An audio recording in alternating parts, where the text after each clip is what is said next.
सर्वांना सलाम. परमेश्वराचे स्तवन करा, देवाचे त्याच्या पवित्र स्थानी स्तवन करा. प्रार्थना करूया. हे दयाळू देवापा, तुझ्या पवित्र स्थानी येऊन बसण्याचा जो सुंदर आनंद प्रभू आज सकाळी तू आम्हाला दिलास त्यासाठी आम्ही आभार मानतो. प्रिय प्रभू, तुझ्या पवित्र मंदिराजवळ बसून आणि मंदिराच्या विश्वासणाऱ्यांच्या संगतीचा आनंद घेऊन जो सुंदरसा अनुभव प्रभू तू आम्हा प्रत्येकाला देतोस त्यासाठी आभार मानतो. आजच्या सकाळी सप्ताहाच्या पहिल्या दिनी प्रभू आम्ही तुझी स्तुती करतो, तुझ्या नावाला धन्यवाद देतो यासाठी की प्रभू परमेश्वर पित्या, ज्या आशीर्वादांचे वर्षाव तू आम्हावर केलेला आहे त्याची उपकार स्तुती आम्ही गावी आणि म्हणून गीत गात आम्ही तुझ्या चरणापाशी येतो. आजच्या भक्तीमध्ये गीत गायनाची सेवा करीत असताना क्वायरला दे बापा तुझी कृपा दे, तुझा अनुग्रह दे. गीत गात असताना त्यांच्या जिभे ओठेला स्पर्श कर व त्यांच्याकडून होणारी ही सुमधुर गीत गायनाची सेवा प्रभू आम्हा सगळ्यांसाठी आशीर्वादित करून तुझ्या समोर गौरव करणारा गजर असा असू दे. सोबतच प्रिय पित्या, जे प्रियजन येत आहे त्यांना सुखरूप मंदिरी आण. यासोबतच भक्तीमध्ये जे आम्ही करू दे बापा, त्या सर्वस्वाच्या द्वारे तुझं गौरव होऊ दे. सारा आदर मान महिमा प्रभू आम्ही तुला अर्पण करतो आणि तुझ्या पवित्र नावात आजच्या उपासनेला आम्ही सुरुवात करतो. दे बापा, तू आम्हाला सहाय्य कर. ही प्रार्थना धन्य तारणाऱ्या प्रभू येशूच्या गोड आणि सुमधुर नावात केली म्हणून तू ऐक. आमेन. सर्वप्रथम आपण स्तुती आराधना करूया. परमेश्वराचा गजर करीत त्याच्या चरणापाशी जाऊया. यासाठी क्वायर पुढे येईल, गीत गायनाची सेवा करेल व ही सेवा होत असताना आपण देखील प्रभूला गीतांच्या द्वारे आळवूया.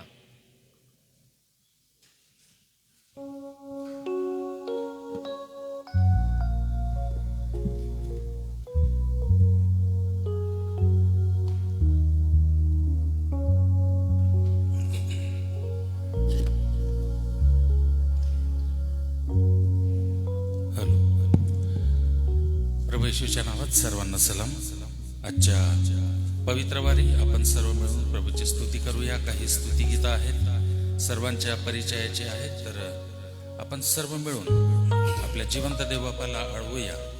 यावेळेला एक सुंदर गीत आपण नेहमी गातो, शून्य से लेके तूने मुझे रच लिया अपने ही रूप में, प्रेम किया है अनंत प्रेम से, दिया पुत्र मेरी मुक्ति के लिए.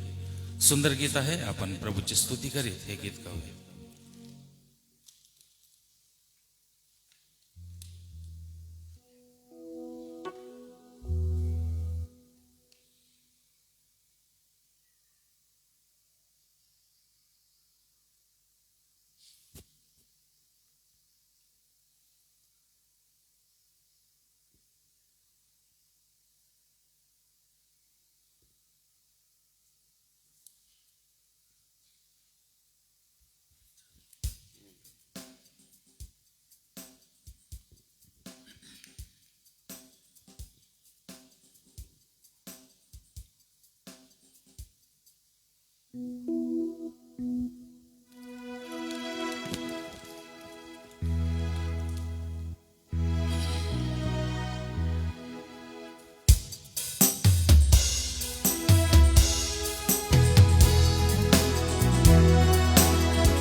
से लेके तूने मुझे रच लिया अपने ही रूप में, प्रेम किया है अनंत प्रेम से, दिया पुत्र मेरी मुक्ति के लिए.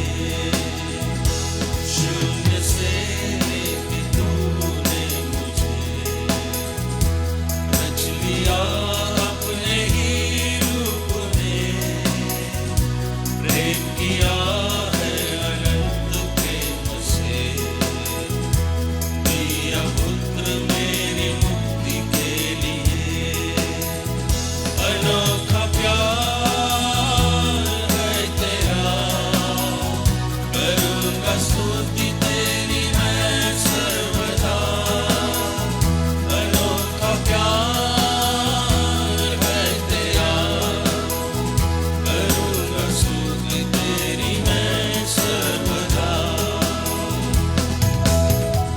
जग में आया यीशु स्वर्ग छोड़कर, मेरा सारा दंड सह लिया उसने। कोड़े खा के क्रूस उठा के यीशु ने मुझे मुक्ति और चंगाई दे दी है।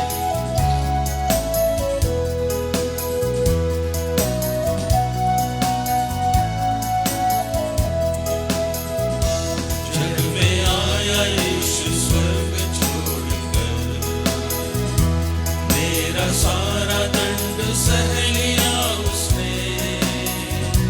कोड़े खा के क्रूस उठा के यीशु ने मुझे मुक्ति और चंगाई दे दी है। जग में आया यीशु स्वर्ग छोड़कर, मेरा सारा दंड सह लिया उसने। कोड़े खा के क्रूस उठा के यीशु ने मुझे मुक्ति और चंगाई दे दी है। अनोखा प्यार है तेरा, करूँगा स्तुति तेरी मैं सर्वदा।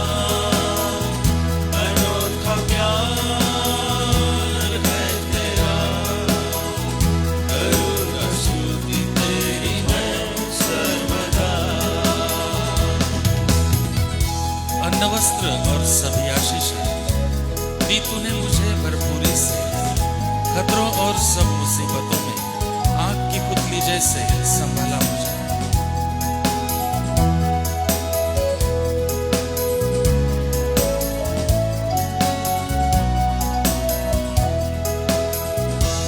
अन्न वस्त्र और सभी आशीषें दी मुझे तूने भरपूरी से। खतरों और सब मुसीबतों में आग की पुतली जैसे संभाला मुझे। अन्न वस्त्र और सभी आशीषें दी मुझे तूने भरपूरी से। खतरों और सब मुसीबतों में आग की पुतली जैसे संभाला मुझे। अनोखा प्यार है तेरा, करूँगा स्तुति तेरी मैं सर्वदा। अनोखा प्यार है तेरा, करूँगा स्तुति तेरी मैं सर्वदा। अविनाशी और अनंत जीवन, धन्य संगति यीशु के साथ। स्वर्ग में धन्य तेरी सत्ता, पाएंगे यीशु से जलालिता।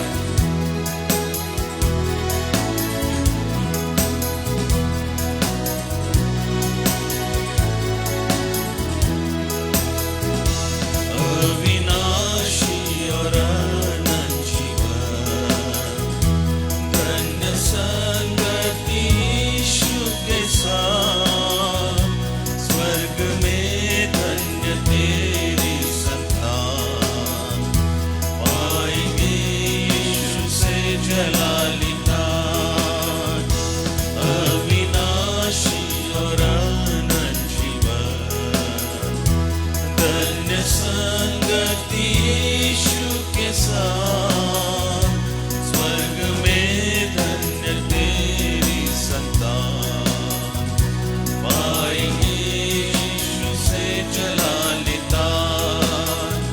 अनोखा प्यार है तेरा, करूँगा स्तुति तेरी मैं सर्वदा। अनोखा प्यार है तेरा, करूँगा स्तुति तेरी मैं सर्वदा। करूँगा स्तुति तेरी मैं सर्वदा। करूँगा स्तुति तेरी मैं सर्वदा। यहोवा चरवाहा मेरा, कोई घटी मुझे नहीं है। हरी चराइयों में मुझे स्नेह से चराता वो है।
संगीत गीत नंबर 21 यावेळेस आपण गाऊया.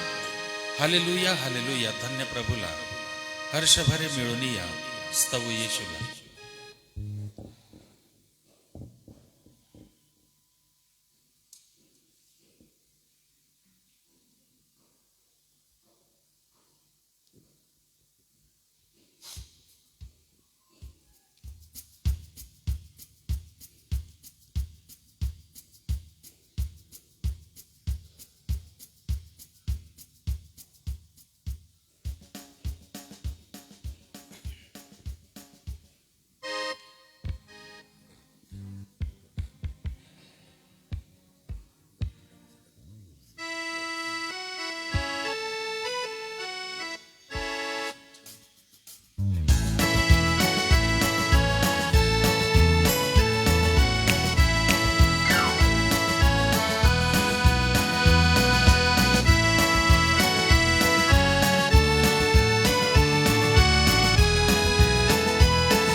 यावेळेस आपण आपल्या जागेवर उभं राहू, प्रभूला सन्मान देऊ आणि गीत नंबर 24 सर्व मिळून गाऊया.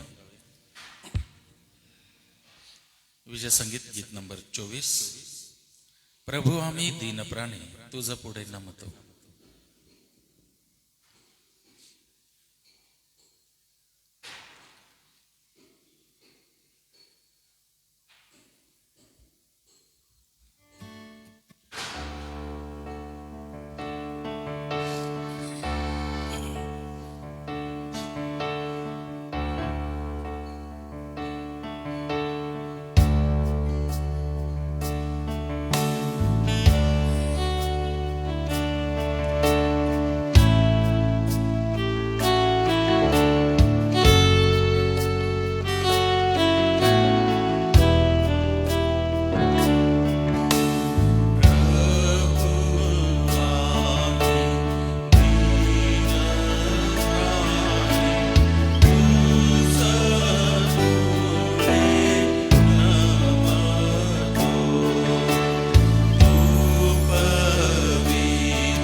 प्रार्थना करूया.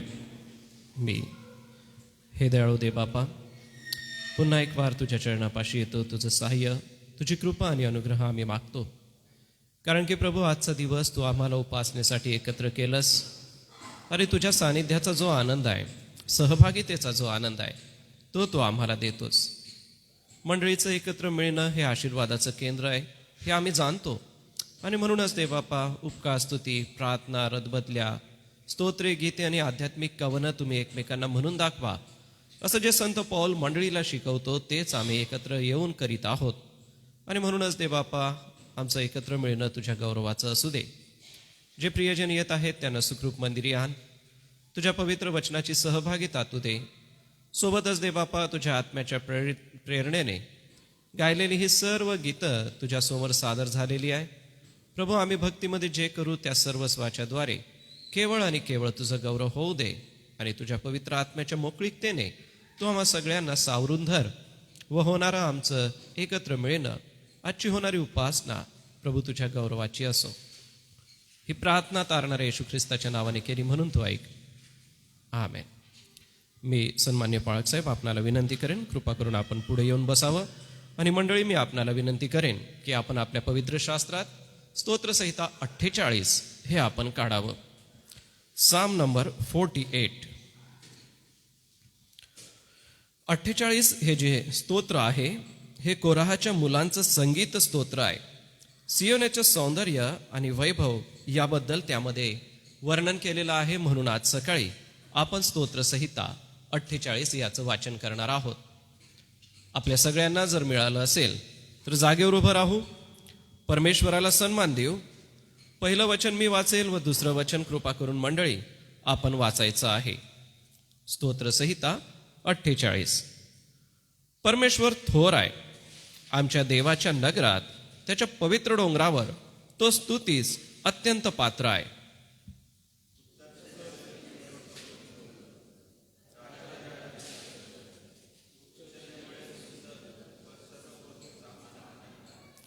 देव त्याच्या प्रसादामध्ये आश्रयदुर्ग असा प्रगट झाला आहे.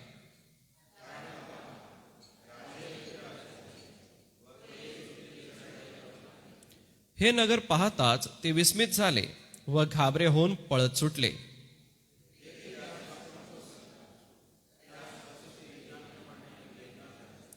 पूर्वेच्या वाऱ्याने तार्शिशची गलबते तू फोडितोस.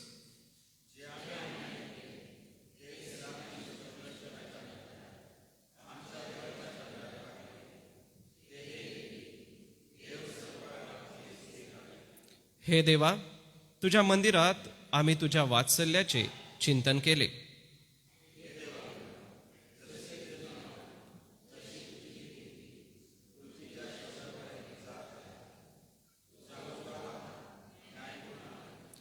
तुझ्या न्यायकृत्यांमुळे सियोन डोंगर आनंद पावतो, यहुदाच्या कन्या उल्हास होत.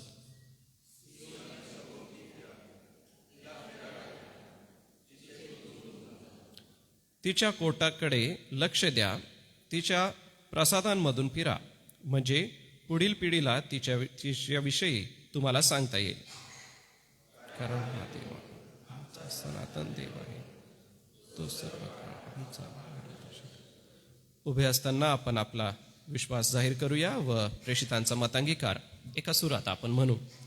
सर्व समर्थ देव जो पिता, आकाश व पृथ्वी यांचा उत्पन्न करता, त्याचवर मी विश्वास ठेवितो.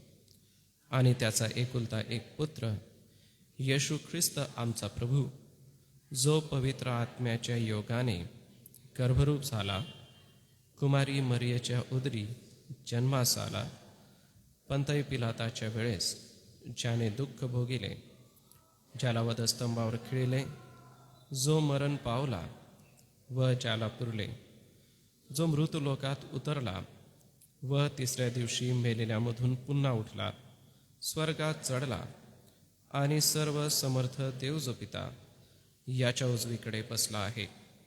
तेथून जिवंतांचा व मेलेल्यांचा न्याय करावयास जो येणार आहे, त्याचवर मी विश्वास ठेवितो. पवित्र आत्मा, पवित्र सार्वत्रिक मंडळी, पवित्र जनांचा सहभागीपणा, पापांची क्षमा, देहाचे पुनरुत्थान आणि सार्वकालिक जीवन याविषयी मी विश्वास धरितो. आमेन. धन्यवाद. बसूया आपण.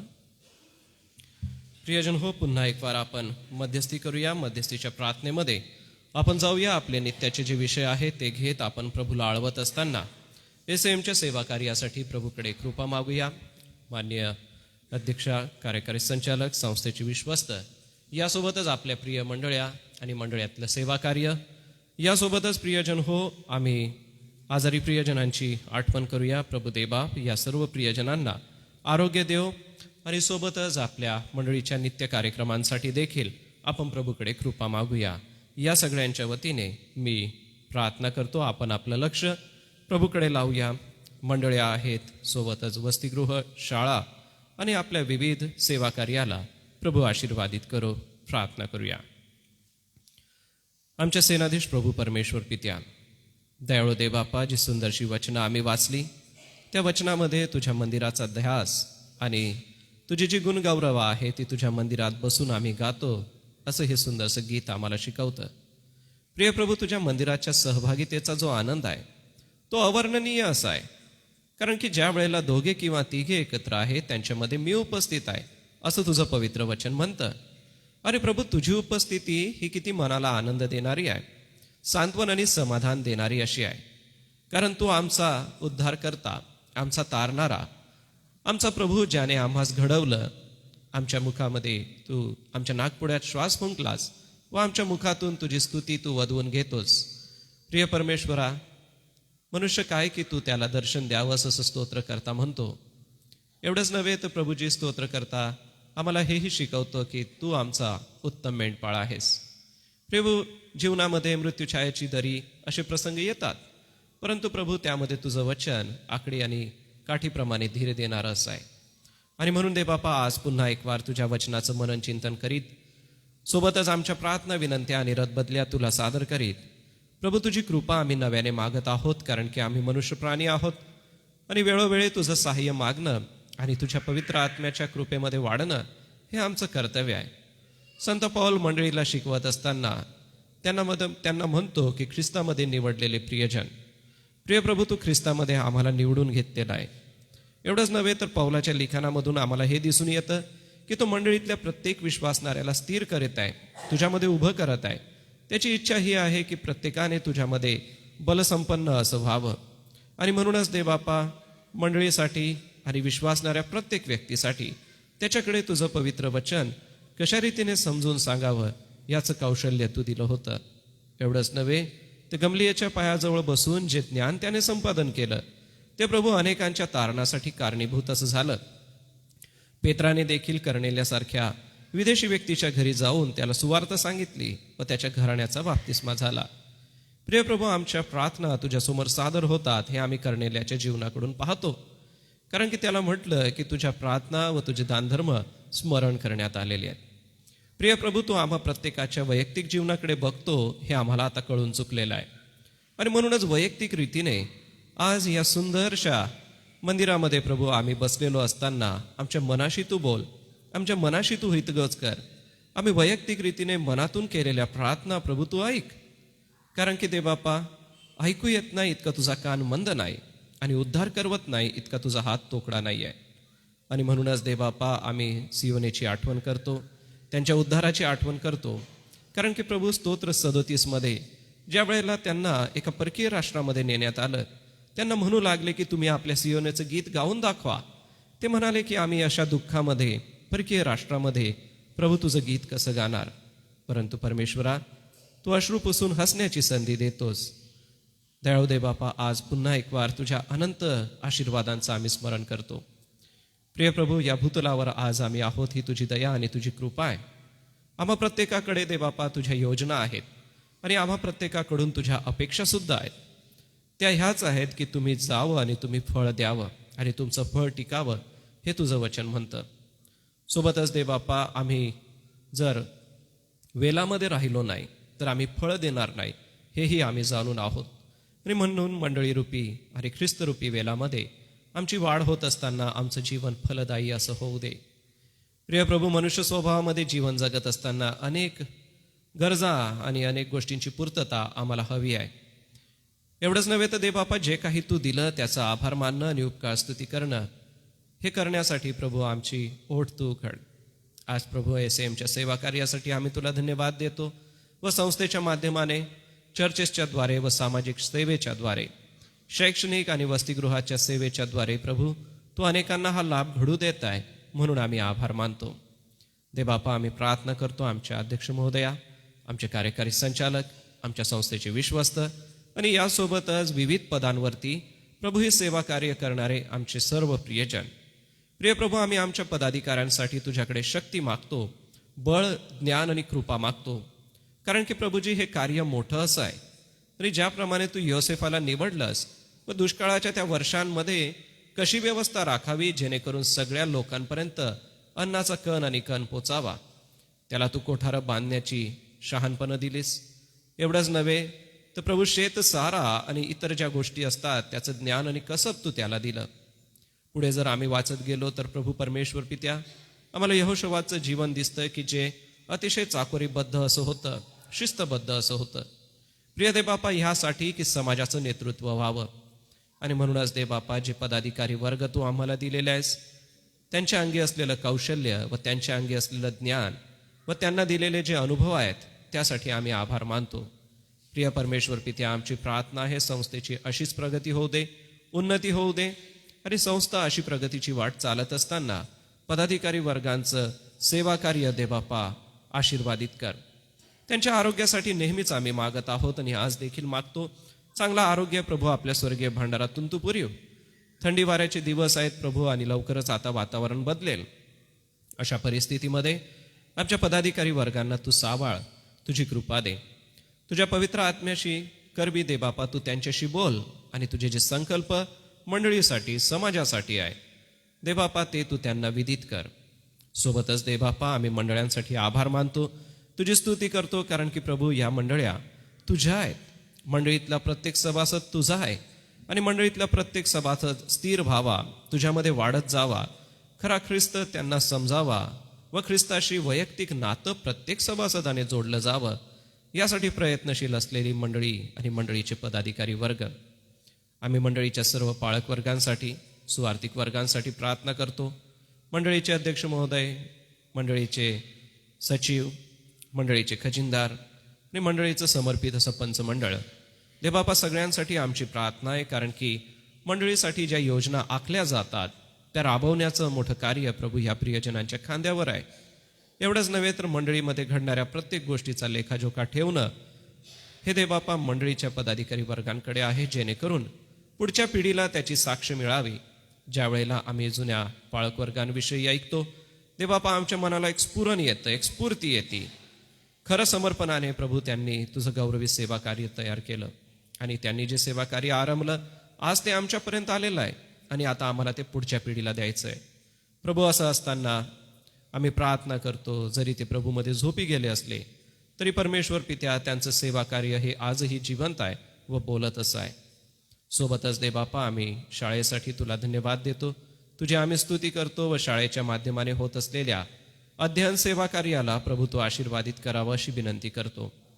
शाळेची व्यवस्था सांभाळत असताना सर्व प्राचार्य, सर्व पर्यवेक्षक, सर्व शिक्षक आणि शिक्षकेतर कर्मचारी या सगळ्यांची देवबापा आम्ही आठवण करतो. कारण की प्रभू परमेश्वर पित्या, शाळेला प्रगतीची तू वाट दिलेली आहे. अतिशय हुशार आणि निपुण विद्यार्थी प्रभू तू आम्हाला दिलेस. त्यांना घडवत असताना आमचे शिक्षक वर्ग आणि यासोबतच यांची व्यवस्था सांभाळत असताना आमच्या प्राचार्य वर्गांना जे कष्ट करावे लागतात प्रिय प्रभू, कदाचित ते आम्ही विचारांनी समजू शकणार नाही, आमच्या कल्पनेने आम्ही ते समजू शकणार नाही. एवढे मोठी कष्ट आणि मेहनत त्याच्या मागे आहे. कारण आता लवकरच परीक्षा आहे, त्याच्यानंतर मग प्रिलिम्स आहेत आणि त्याच्यानंतरच मग वार्षिक पेपर आहेत. देवबापा, या सगळ्या व्यवस्थेला सांभाळत असताना सोबतच देवबापा आमच्या शाळांसाठी धन्यवाद देतो. सायन्स एक्झिबिशन असो किंवा इतर कार्यक्रम असो, ते देवबापा शाळेच्या माध्यमाने आशीर्वादित रीतीने पूर्ण होत आहेत, त्यासाठी आम्ही तुझी स्तुती करतो. या जिल्ह्यामध्ये नावारूपाला प्रभू तू एसएमला ठेवलं व एसएमच्या शैक्षणिक सेवा कार्याला ठेवलंस, म्हणून आम्ही आभार मानतो. कारण की प्रभू परमेश्वर पित्या, हे सेवा कार्य तू एसएमला दिलेलं आहेस व हे सिद्धीस जात आहे. पडद्यामागे पुष्कळ कष्ट आहेत, दे बापा काम करणाऱ्या प्रत्येक कर्मचाऱ्याला तुझी कृपा दे आणि तुझा अनुग्रह दे. सोबतच दे बापा आमची प्रार्थना आहे, जे आमचे विद्यार्थी यश संपादन करून पुढे जात आहे त्यांचे मार्ग दे बापा तू मोकळे कर. यासोबतच दे बापा आम्ही वसतिगृहाच्या सेवेसाठीही धन्यवाद देऊन प्रार्थना करतो.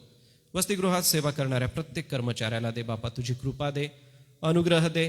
हॉस्टेल वॉर्डन, हॉस्टेल सुप्रिटेंड आणि त्यांचे सर्व सहकारी व वसतिगृहात काम करणारा प्रत्येक कर्मचारी दे बापा आमची प्रार्थना आहे. विविध स्टेशन्सवरती जे वसतिगृह आहेत ते तू आशीर्वादित कर. सोबतच विविध स्टेशनवरती इंग्रजी माध्यम, मराठी माध्यम याच्या ज्या प्रिय शाळा आहेत दे बापा, त्यांची व्यवस्था सांभाळत असताना सर्व पदाधिकारी वर्गांना तुझी कृपा दे. सर्व प्राचार्यांना, शिक्षकांना तुझा अनुग्रह तू दे. सोबतच दे बापा आम्ही विद्यार्थ्यांसाठी प्रार्थना करतो. त्यांची सर्वांगीण वाढ व्हावी, विकास व्हावा, यासाठी त्यांना जी शिस्तबद्धता शिकवली जाते ती दे बापा त्यांनी आत्मसात करावी व स्वतःच्या जीवनाला आकार प्राप्त करून घ्यावा. यासाठी की या समाजामध्ये ज्या वेळेला आमच्या वसतिगृहातले आणि आमच्या शाळेचे विद्यार्थी जातील त्यावेळेला ते परिपूर्ण व कसल्याही प्रकारच्या अडथळ्याला अडकून न पडणारे असे असतील. म्हणून दे बापा संस्थेच्या माध्यमाने होणारी ही सर्व सेवा खूप आशीर्वादित कर. आमची प्रिय लेकरं परदेशात शिकत आहे दे बापा, त्याबद्दल आम्ही तुझी स्तुती करतो, तुझ्या नावाला धन्यवाद देतो. आज आम्ही बंधू जोशुआ आणि बंधू अभिषेक यांची आठवण करतो. त्यांचं शैक्षणिक जीवन प्रभू तो आशीर्वादित कर व त्यांच्या सेवा कार्याच्या द्वारे, अध्ययनाच्या द्वारे पित्या तू गौरविला जा. सोबतच जे आमचे प्रिय विद्यार्थी प्रिय भारत देशामध्ये विविध क्षेत्रामध्ये आपलं अध्ययन पूर्ण करत आहे, मंडळी नित्यनेमाने त्यांच्यासाठी प्रार्थना करत आहे. प्रिय प्रभू अभियांत्रिकी, वैद्यकीय आणि सोबतच सामाजिक सेवेसाठी ज्या ज्या माध्यमाने आमचे हे सर्व विद्यार्थी अध्ययन करीत आहे दे बापा त्यांची ही अध्ययन प्रक्रिया आशीर्वादाची कर. उज्ज्वल भविष्य त्यांचं आहे हे आम्ही जाणतो आणि म्हणूनच दे बापा मंडळी नित्यनेमाने अशा सर्व शिकणाऱ्या लेकरांना तुझ्या हातामध्ये समर्पित करीत आहोत. जे आमचे प्रिय लेकरं शिकून डिग्री मिळवलेली आहे त्यांचे भविष्याचे मार्ग तू मोकळे कर. चांगल्या ठिकाणी त्यांना तू जॉब द्यावास. एवढंच नव्हे तर त्यांना स्थिर करून त्यांचे भविष्यातले वैवाहिक जीवनाचेही प्रश्न तू सोडवावेत अशी विनंती मंडळी म्हणून आज आम्ही सर्व करतो. सोबतच दे बापा आम्ही प्रार्थना करतो जे प्रियजन नर्सेस किंवा डॉक्टर आहेत, पोलीस दलामध्ये आहे, कोणी सरकारी किंवा खाजगी ऑफिसेसमध्ये आपली सेवा करत आहे. प्रिय प्रभू वैद्यकीय सेवा आणि सोबतच समाजाच्या सुरक्षिततेची सेवा मंडळीतले हे प्रियजन करीत असताना तू त्यांना सहाय्य कर. कारण डॉक्टर म्हणून सेवा करत असताना जे कष्ट आणि मेहनत आहे ते आम्ही जाणतो. एक परिचारिका म्हणून सेवा करत असताना जखमा पुसणं काय आहे हे आम्हास ठाऊक आहे. आणि म्हणून दे बापा आपल्या धावपळीच्या सर्व कामकाजामध्ये मंडळीतले जे प्रियजन ही सेवा करत आहे त्यांची सेवा तू आशीर्वादित कर. मंडळी दे बापा त्यांची प्रार्थनेमध्ये आज सकाळी आठवण करीत आहे. एवढंच नव्हे तर दे बापा दंगे धोप्यासारखी अवघड परिस्थिती अवघड बाजूला घडत असताना प्रिय प्रभू पोलीस दलातल्या आमच्या प्रत्येक बंधूला आणि भगिनीला तुझी कृपा दे व समाजाची सुरक्षितता राखण्यासाठी तू त्यांच्यासोबत आहेस. सरकारी ऑफिसेसमध्ये मग ते जिल्हा परिषद असो, रेल्वे डिपार्टमेंट असो किंवा MSEB असो किंवा विविध क्षेत्र असो, या ठिकाणी मंडळीतले जे सभासद प्रभू सेवा करत आहे त्यांचं सेवा कार्य तू आशीर्वादित कर. सोबत कोणाचा वैयक्तिक व्यवसाय आहे तर त्यावरही प्रभू तुझा आशीर्वाद दे. प्रिय प्रभू आम्ही आमच्या प्रिय भारत देशासाठी नित्य प्रार्थना करत आहोत, आजही करतो. आमचे माननीय पंतप्रधान, त्यांचं मंत्रिमंडळ, सोबतच प्रिय महाराष्ट्र आणि आमचे माननीय मुख्यमंत्री आणि मंत्रिमंडळासाठी. सोबतच दे बापा आम्ही प्रार्थना करतो आमच्या जिल्ह्यासाठी व या जिल्ह्याची व्यवस्था सांभाळत असताना आमच्या जिल्हाधिकाऱ्यांसाठी. कारण की प्रभू परमेश्वर पित्या विविध गोष्टी आहेत आणि प्रत्येक गोष्टीचा लाभ प्रत्येक नागरिकाला मिळावा ही प्रत्येक नागरिकाची अपेक्षा आहे. आणि असं असताना प्रभू शासन हे कदापि कमी पडू देऊ नकोस. तर शासनाच्या योजना शेवटल्या व्यक्तीपर्यंत पोचाव्यात यासाठी सर्व पदाधिकारी वर्गांना प्रभू तुझी कृपा दे. प्रिय प्रभू आम्ही परकीय आक्रमणांपासून आमच्या देशाचं संरक्षण व्हावं, सीमेवरील जवानांना दे बापा तू सावरावंस, सांभाळावंस अशी विनंती आम्ही करतो. सोबतच जे विविध दलांमध्ये आमच्या देशाचीच व्यवस्था पाहत आहे, देशाची सुव्यवस्था राखत आहे, अशा सर्वांना दे बापा तुझी कृपा दे. प्रिय प्रभू आजारी प्रियांची आम्ही आठवण करीत आहोत. आम्ही मालतीबाई वळवींची आठवण करतो. चांगलं आरोग्य तू त्यांना पुरव. ज्योतिताई नाईक आहेत प्रभू तू त्यांच्यासोबत आहेस. आम्ही जुलियाना का गायकवाड यांची आठवण करतो. प्रभू तू त्यांना आपलं कृपा दे. सोबतच सुरेश ठाकूर आहेत, आनंदीबाई जयकर आहेत, सापाबाई शिंदे आहेत, राजेंद्र बोरा आहेत, अरुणा सुतारी आहेत. प्रभू आम्ही आठवण करतो अरुणा सुतारींना तुझी कृपा आणि आरोग्य लाभू दे. कांता सिस्टर आहेत, लताबाई वळवी आहेत, विनोद वळवी, वसंत पाडवी आणि सौ पाडवी आहेत. प्रभू तू त्यांना आपलं आरोग्य पुरव. आज सकाळी आम्ही सुभाष वळवींसाठी विशेष प्रार्थना करतो. प्रिय प्रभू परमेश्वर पित्या, तू त्यांना आपलं आरोग्य दे, आपली कृपा पुरव आणि आपला अनुग्रह त्यांच्यावर ठेव. सोबतच जहेरसिंग वसावे आहेत, श्री पिढी लवणे आहेत, सुवार्ताबाई मसीदास आहेत, कामिनाबाई गायकवाड आहेत, अनुसयाबाई गायकवाड आहेत. देबापा या प्रियजनांची आठवण करतो. सोबतच शंवेल ठाकरे यांना देबापा चालता फिरता येण्याची तू शक्ती दिलेली आहेस. त्यांच्या प्रकृतीमध्ये दिवसेंदिवस बदल घडवत आहे, म्हणून शंवेल ठाकरेसाठी आम्ही आभार मानित प्रार्थना करतो. चांगलं आरोग्य प्रभू या बंधूला तू लाभू दे. सोबतच देबापा आम्ही वडील प्रियांची आठवण करीत आहोत. आम्ही नलिनीबाई मोजेस यांची आठवण करतो, आनंदीबाई पवार यांची आठवण करतो. सुप्रभाबाई नाथानी आहेत प्रभू, सोबतच सुशी अक्का आहेत, पद्माबाई साळवे आहेत, दुर्गाबाई वळवी आणि कौशल्याबाई सोनेरी आहेत. आम्ही पिढी लवण्यांची आठवण करतो. सोबतच लवणे आंटींची आठवण करतो. चांदेकर सिस्टरांना दे बापा तुझं आरोग्य दे, तुझी कृपा तू त्यांना पुरव व त्यांचं आरोग्य तू त्यांना द्यावंस अशी विनंती करतो. आम्ही शिंपी सिस्टरांची आठवण करतो. दे बापा तू त्यांना सहाय्य कर, चांगलं आरोग्य आपल्या स्वर्गीय भांडारातून पुरव. प्रिय प्रभू, यासोबतच आमची प्रार्थना आहे बंधू स्वप्नील वसावे सरांसाठी. बंधू स्वप्नील यांना दे बापा तू आपलं आरोग्य पुरव, आपली कृपा दे व त्यांच्या तब्येतीमध्ये बदल घडवून चांगलं आरोग्य स्वप्नील वसावे यांना असावं अशी विनंती करतो.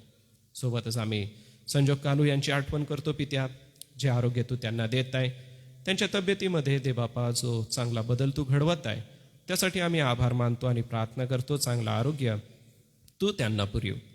सोबतच दे बापा आम्ही सप्ताहभरासाठी विशेष प्रार्थना करतो, कारण की पुन्हा आता मंडळीचे सर्व कार्यक्रम नव्याने सुरू होत असताना या वर्षभरामध्ये मंडळीला तुझी कृपा आणि अनुग्रह दे.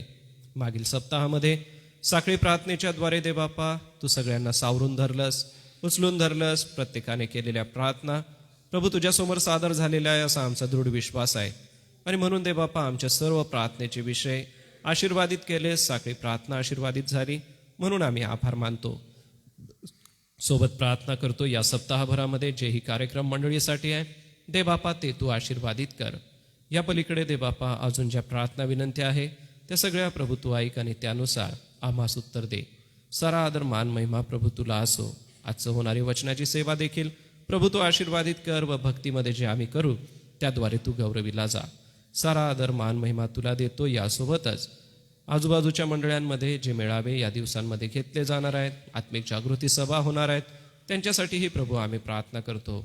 धानोरा या ठिकाणी होणारी आत्मिक जागृती सभा, वडजाकन या ठिकाणी होणारी जागृत सभा प्रभू ती तू आशीर्वादित कर व त्या सेवेच्याद्वारे अनेकांना प्रभू येशू ख्रिस्त कळावा, अनेकांनी ख्रिस्ताकडे वळावं असं तू होऊ दे. पुन्हा एक वार दे बापा तुझं गौरव हो. ही प्रार्थना तारणाऱ्या येशू ख्रिस्ताच्या नावाने केली म्हणून तू ऐक. आमेन. प्रियजन हो, आपण दानार्पण घेऊया. यासाठी क्वायर पुढे येईल, गीत गायनाची सेवा करेन व हे गीत होत असताना आणलेलं दान भांडारात अर्पण करू.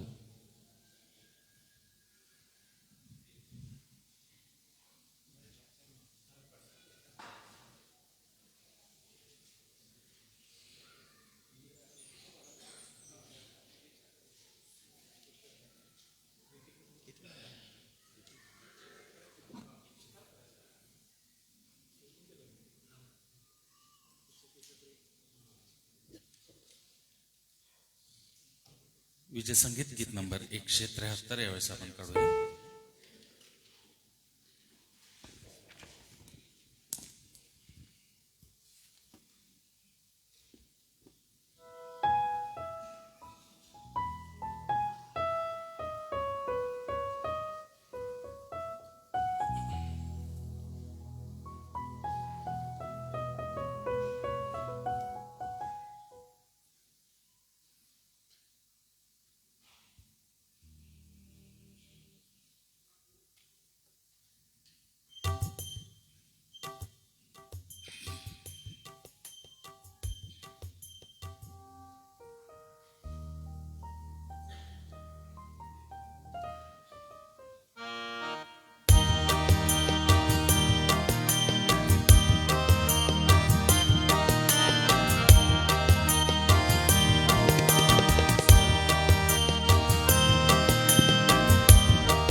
प्रियजनो, दानार्पणासोबतच ज्या प्रियांचे वाढदिवस आहे आपण सांगू शकता, सुचवू शकता, जागेवर उभं राहू शकता किंवा पुढे येऊ शकता. मंडळीच्या यादीप्रमाणे मंगळवारी रितेश राकेश पवार आणि दिव्या सुरेश पाडवी यांचा जन्मदिवस आहे. बुधवारी उत्कर्ष हर्षानंद कालू, सौ वैशाली शैलेश डलगे, अनन्या प्रशांत अदमाने, मेघना शिंदे, रिया पोकर्णा आणि रिंका पवार.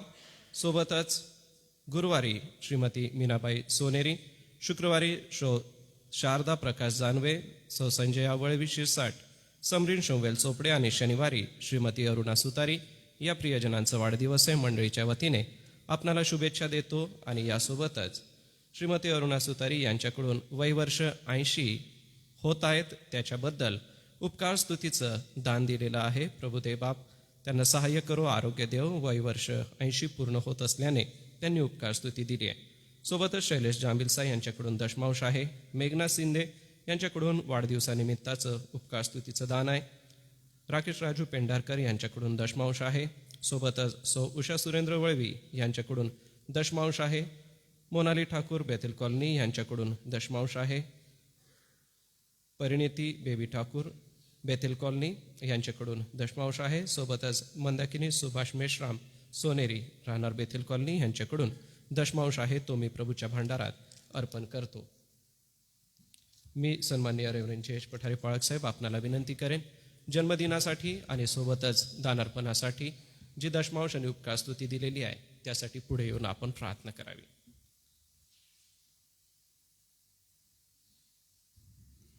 प्रार्थना करू आपण. सर्व समर्थ जीवन प्रभू, आम्ही तुला पुन्हा एक वार महान महिमा आणि गौरव देतो, कारण तू खरोखर चांगला आहेस आणि तुझी दया सनातन आहे. जी दया तू आमच्यावर मागील 2025 सालामध्ये केली, तीच दया तू पुन्हा या 2026 या वर्षामध्ये आमच्यावर करत आलास. तुझे आभार मानतो. या वर्षाच्या या दुसऱ्या रविवारी प्रभू आम्ही तुझी आराधना करत असताना तू जो जिवंत परमेश्वर, ज्याची आम्ही भक्ती करावी, ज्याला आम्ही स्तुती अर्पण करावी, तो एकच महान आणि थोर देव आहे. म्हणून त्यासमोर आज आम्ही नतमस्तक होऊन त्याला आम्ही उंचावितो, स्तवितो, त्याला धन्यवाद देतो, त्याचा जय जयकार करतो. हे परमेश्वर पित्या, आम्ही तुझे आभार मानतो तुझ्या चांगुलपणाबद्दल. जितकी आम्ही तुझी स्तुती करू, जितका आम्ही तुझे आभार मानू, तितका तू आमच्यावर प्रसन्न होऊन आम्हाला लागणाऱ्या सर्व आशीर्वादांचा पुरवठा करतो. आम्ही तुला गौरव आणि महिमा देतो. प्रभू, आजची भक्ती आराधना प्रभू तुझ्या गौरवासाठी होत असताना या संपूर्ण भक्तीच्याद्वारे तू गौरवला जा.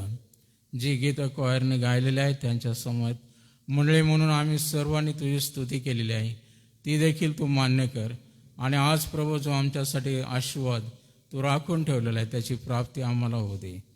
या भक्ती मंदिरामध्ये आम्ही तुझा आदर करत, तुझा सन्मान करत, तुला आम्ही गौरव आणि महिमा देत तुझ्यासमोर येत असताना आम्ही रिक्त हस्त येऊ नये म्हणून प्रभू तुझ्या वचनानुसार तुला देण्यासाठी, तुझा आदर करण्यासाठी प्रभू जे काही तू आम्हाला दिलेलं आहे त्यामधूनच तुझ्या आज्ञा पाळून तुझे प्रिय लेकरं प्रभू तुला दशांश अर्पण करतात, तुला स्वसंतोषाचं अर्पण करतात.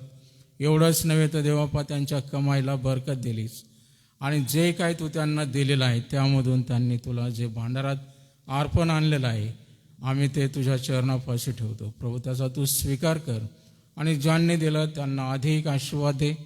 आणि प्रभू तू मंडळीतील प्रत्येकाला ही प्रेरणा दे की आम्ही या वर्षामध्ये तुला स्वसंतोषाचं अर्पण देत असताना आम्ही अधिक शक्ती पलीकडे तुला देऊन तुझं गौरव करावा अशी कृपा तू होते. प्रभू आम्ही प्रार्थना करतो की या दानाच्याद्वारे अनेक जीवात्म्यांचं तारण होऊ दे, अनेक तुझ्या पवित्र दासांच्या गरजा भागवल्या जाऊ दे आणि देवापा आमच्या मंडळीचं भांडार अधिक समृद्ध तू कर. प्रभू आम्ही पुन्हा एक वार तुला धन्यवाद देत. हे फक्त दानच नव्हे परंतु यासोबत आम्ही आमचं जीवनही तुला अर्पण करतो. तू आम्हा सर्वांचा स्वीकार कर. आज या सप्ताहामध्ये ज्या प्रियांचे वाढदिवस आहेत त्यांचं आम्ही स्मरण करतो.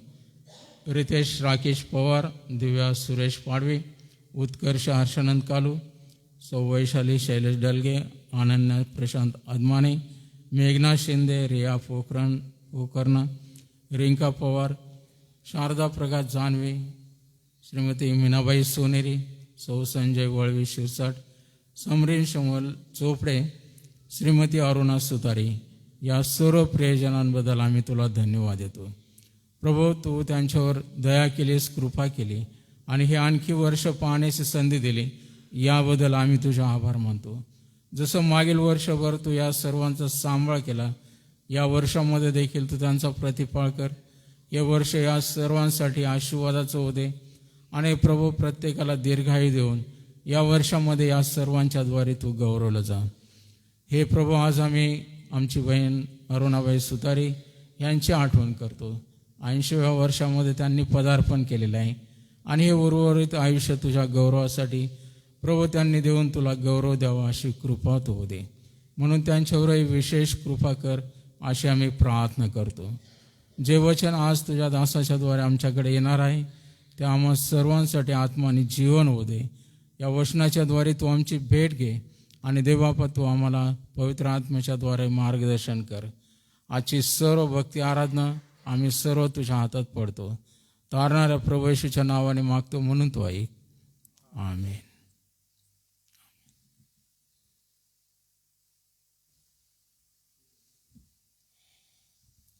प्रियजन हो, मंडळीसाठी या सप्ताहाच्या सूचना आहेत त्या येण्याप्रमाणे. सोमवार ते शुक्रवार सकाळी 10 ते 10:30 या वेळामध्ये चर्चमध्ये सकाळचं मननचिंतन होईल आणि सोबतच ते फेसबुक लाईव्ह असेल व दुपारून यूट्यूबवर आपल्याला देण्यात येईल.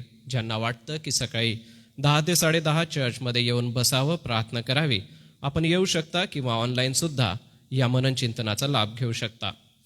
बुधवारी सायंकाळी 4 वाजता महिला मंडळाची सभा चर्चमध्ये घेण्यात येईल. शनिवारी सायंकाळी 6:30 वाजता तरुण संघ चर्चमध्ये घेण्यात येईल. सोबतच बाप्तिस्मा वर्गाचं पत्र आहे, त्याचं मी वाचन करतो. प्रति माननीय अध्यक्ष पाळक सुवार्तिक, सुवार्ता आलन चर्चेसच्या सर्व मंडळ्या, विषय बाप्तिस्मा वर्गाबाबत. महोदय, ख्रिस्तात सलाम. ख्रिस्ती विश्वासणाऱ्यांच्या जीवनातील महत्त्वाचा टप्पा म्हणजेच तारणाचा वैयक्तिक अनुभव व मंडळीसमोर त्याची कबुली म्हणजेच बाप्तिस्मा विधी करिता खालील दिलेल्या मार्गदर्शक नियमावली व अभ्यासक्रमानुसार बाप्तिस्म्याचे वर्ग घेण्यात यावे. 1. बाप्तिस्मा वर्ग दिनांक 11 जानेवारी 2026 ते 15 मार्च 2026 दरम्यान आयोजित करण्यात यावा. 2. आपल्या मंडळीतील पात्र ख्रिस्ती आईवडिलांचे पाल्य मुलं मुली जर 16 वर्षापेक्षा अधिक वयाचे म्हणजेच 10वी पास असतील व बाप्तिस्मा घेण्यास इच्छुक असतील तर त्यांनी मंडळीच्या पाळक सुवार्तिकांकडे आपली नावे नोंदवावी. 3. संबंधित पाळक सुवार्तिक यांनी मौंदी गुरुवारच्या अगोदरपर्यंत सुवार्तालन चर्चेसने बाप्तिस्मा करण्याकरिता निश्चित केलेल्या 10 विषयांमधून विद्यार्थ्यांना प्रशिक्षण द्यावे. संदर्भाकरिता पवित्र शास्त्र व्यतिरिक्त ख्रिस्ती धर्मसिद्धांतांचा परिचय लेखिका पॅमेला फ्रीबॉर्न यांचा वापर करावा. 4. बाप्तिस्मा देण्या अगोदर विद्यार्थ्यांची तोंडी तसेच लेखी परीक्षा मंडळीचे पंच व त्यांच्या पालकांसमोर घेण्यात यावी व फक्त पात्र विद्यार्थ्यांनाच बाप्तिस्मा देण्यात यावा. 5. अभ्यासक्रमातील 10 विषयांवर प्रत्येकी 1 प्रश्न असेल व सर्व प्रश्नांची उत्तरं समाधानकारक लिहिणे हे बंधनकारक आहे. 6. जर काही विद्यार्थी 10 विषयांपैकी काही विषयात समाधानकारक उत्तर देऊ न शकल्यास विद्यार्थ्यांकडून त्या विषयाची तयारी करून दुसऱ्या दिवशी त्या विषयावर लेखी परीक्षा घेण्यात यावी. तथापि असे किमान 3 वेळेपर्यंतच पुनर्परीक्षा द्यावी. 7. 3 प्रयत्नात विद्यार्थी उत्तीर्ण न झाल्यास अशा विद्यार्थ्यांची वर्षभर तयारी करून पुढील वर्षी उपरोक्त कार्यप्रणालीनुसार त्यांची परीक्षा घ्यावी. 8. याबाबत अधिक मार्गदर्शन हवे असल्यास स्थानिक मंडळीच्या पालकांशी संपर्क करावा. 9. मौंदी गुरुवारच्या दिवशी विधिवत बाप्तिस्मा विधी करून मंडळीत विश्वासणाऱ्यांचा समावेश करून घ्यावा. कळावे, अध्यक्ष सुवार्तालय चर्च नंदुरबार. सदर पत्र हे दिनांक 11 जानेवारी 2026 रोजी होणाऱ्या उपासनेमध्ये वाचनात आलेलं आहे. या पत्राला अनुलक्षून आज सायंकाळी 5 वाजता चर्चमध्ये बाप्तिस्मा वर्ग घेण्यात येईल. सोबतच प्रियांनो, येत्या रविवारी दिनांक 18 जानेवारी 2026 रोजी रेव्हरंड LP वळवी पाळक साहेब हे वचनाची सेवा करतील. पुढचा जो रविवार आहे तो रेव्हरंड LP वळवी पाळक साहेब वचनाची सेवा करतील. सोबतच प्रियांनो, मागे मी आपणाला सांगितलं होतं महान तारणारा हे जे पुस्तक आहे ते रेव्हरंड विश्वास पाडवी यांच्याकडे उपलब्ध आहे. ज्यांनी पैसे भरलेले आहेत आज चर्च सुटल्यानंतर त्यांनी पुस्तकं आणलेलं आहे, त्यांच्याकडून आपली प्रत घेऊन जावी. सोबतच रोजची भाकर हे पुस्तक सन्मान्य श्री पी डी लवणे यांच्याकडे उपलब्ध आहे मराठी आणि इंग्रजी भाषेमधून. तर डेली डिवोशनसाठी रोजची भाकर हे पुस्तक उपलब्ध आहे. चर्च सुटल्यानंतर आपण श्री पी डी लवणे यांची भेट घेऊ शकता. वैयक्तिक रीतीने आपण आपली प्रत त्यांच्याकडून घ्यावी. या महत्त्वपूर्ण सूचना आहे. सोबतच प्रियांनो, यावेळेला संडे स्कूलचे जे विद्यार्थी आहे ते संडे स्कूलसाठी जाऊ शकतात. आज सकाळी देवाच्या पवित्र वचनातून आपण मननचिंतन करणार आहोत आणि देवाच्या वचनातून मननचिंतन करीत असताना एक गंभीर परंतु महत्त्वपूर्ण अशी गोष्ट किंवा एक सैद्धांतिक विषय मी आपणासमोर घेऊ इच्छितो.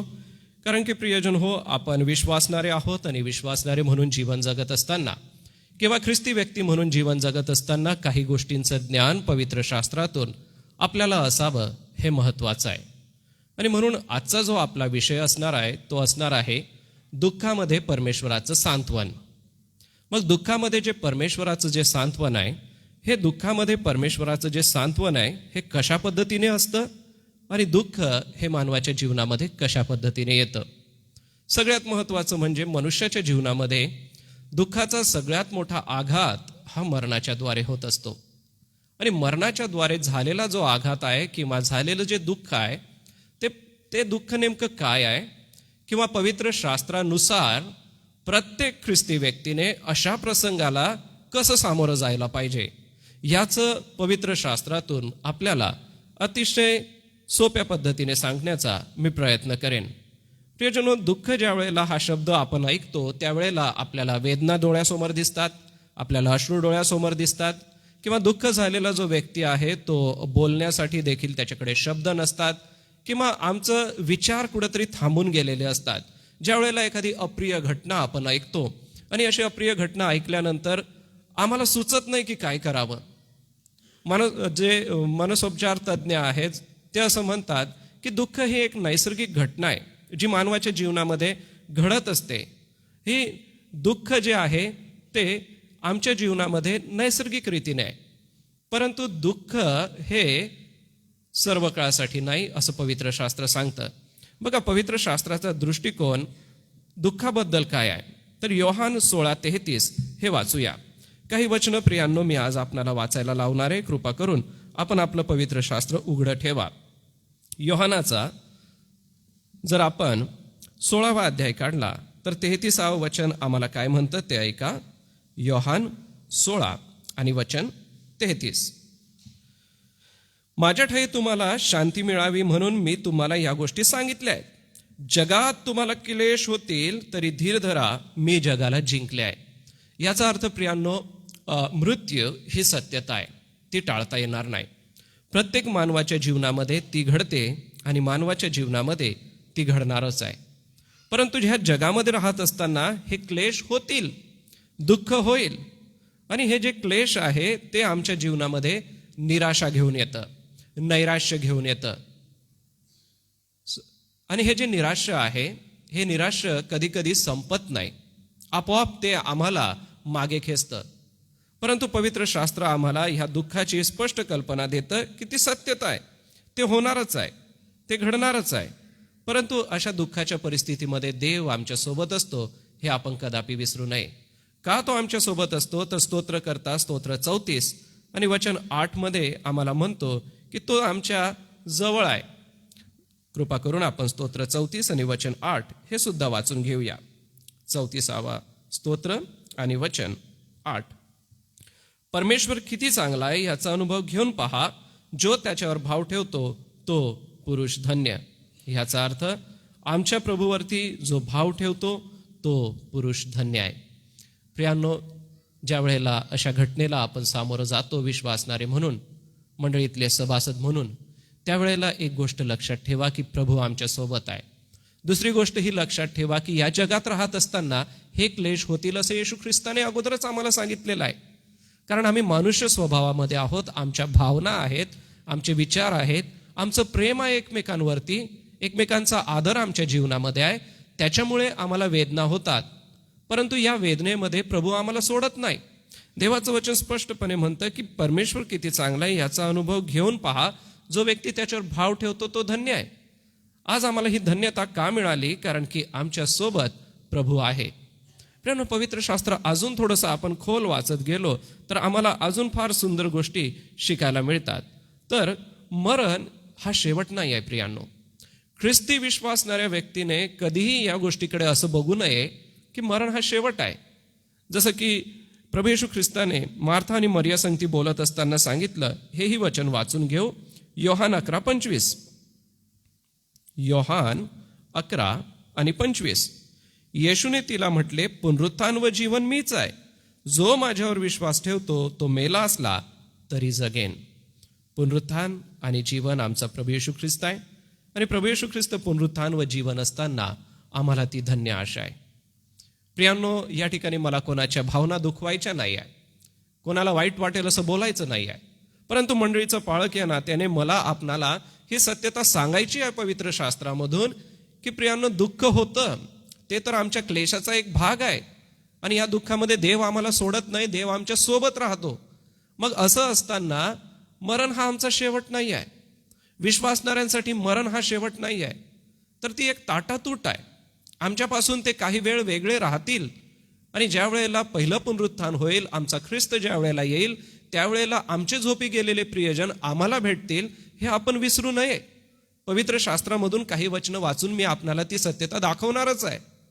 परंतु प्रियांनो, येशू ख्रिस्ताच्या तोंडचे हे शब्द आहे की पुनरुत्थान व जीवन मीच आहे. येशू ख्रिस्त पुनरुत्थित झाला असा आपल्या सगळ्यांचा विश्वास आहे ना? मग जे झोपी गेलेले त्यांचंही पुनरुत्थान होईल. आणि त्यांचं पुनरुत्थान होईल म्हणून विश्वास ठेवणारे जे आहे ते मेले असले तरी जगतील. थोडा अजून पुढे जाऊ. हे मरण मानवाच्या जीवनात आलं ते रोम 5 वचन 12 हे वाचून आम्हाला समजतं. रोमकरासपत्र अध्याय 5 आणि वचन 12 बघा. एका माणसाच्या द्वारे पाप जगात शिरले आणि पापाच्या द्वारे मरण शिरले आणि सर्वांनी पाप केल्यामुळे सर्व मानवामध्ये अशा प्रकारे मरण पसरले. एका व्यक्ती म्हणजे आदामाने हवेला जी आज्ञा परमेश्वराने केली होती ती आज्ञा त्यांनी मोडली. आणि त्याचा परिणाम असा झाला की संपूर्ण मानव जातीमध्ये मरण हे पसरलं. परंतु प्रभू येशू ख्रिस्ताच्या येण्याने या मरणावरती विजय मिळवलेला आहे. पुढे आपण पुढच्या वचनात ते वाचणारच आहोत. परंतु सांगायचं तात्पर्य हे की ख्रिस्ती विश्वासणारे म्हणून तुम्हाला आणि मला, मंडळीचे सभासद म्हणून तुम्हाला आणि मला ह्याची कल्पना असली पाहिजे की मरण का आलं. मरण एका व्यक्तीच्या उल्लंघनामुळे आलं, पापामुळे आलं. त्याचा शिरकाव मनुष्याच्या जीवनात झाला. परंतु हा मरणाचा शिरकाव किंवा हा शेवट नव्हता, तर हा ख्रिस्ताने जिंकला. 1 करिंथ याच्या 15व्या अध्यायामध्ये बघा. 1 करिंथ 15वा अध्याय आणि वचन 55. अरे मरणा, तुझा विजय कुठे? अरे मरणा, तुझी नांगी कुठे? मरणाची नांगी पाप आणि पापाचे बळ नियमशास्त्र आहे. परंतु जो देव आपल्या प्रभू येशू ख्रिस्ताच्या द्वारे आपल्याला जय देतो त्याची स्तुती असो. म्हणून माझ्या प्रिय बंधूंनो, प्रभूमध्ये तुमचे श्रम व्यर्थ नाही हे तुम्ही जाणून आहात.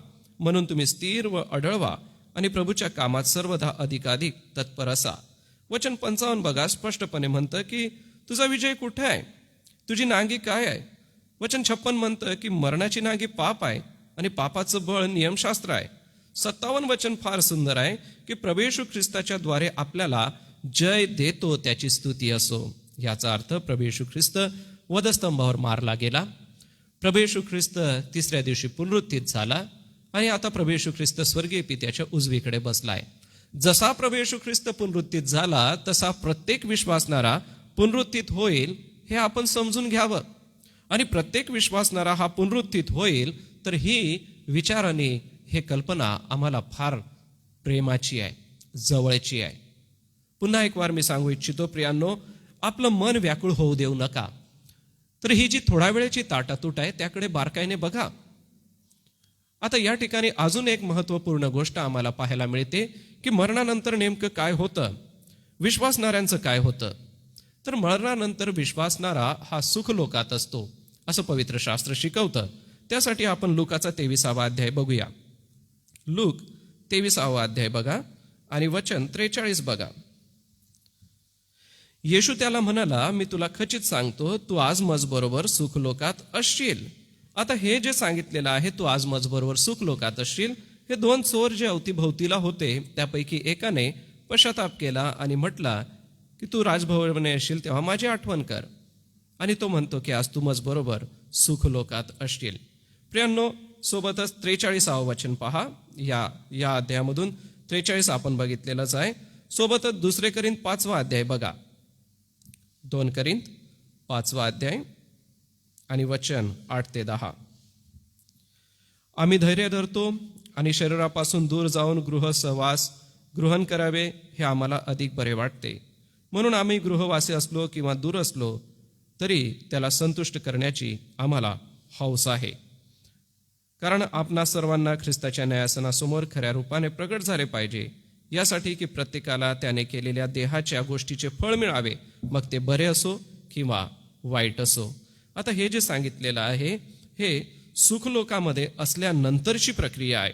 सर्वप्रथम आहे की विश्वासणारा हा सुखलोकामध्ये जातो. उदाहरणादाखल जर आपण पाहिलं तर श्रीमंत मनुष्य आणि दरिद्री लाजार. श्रीमंत मनुष्य ही मेला, दरिद्री लाजार ही मेला, आणि तो अब्रामाच्या उराजवळ असलेला त्याला दिसतो.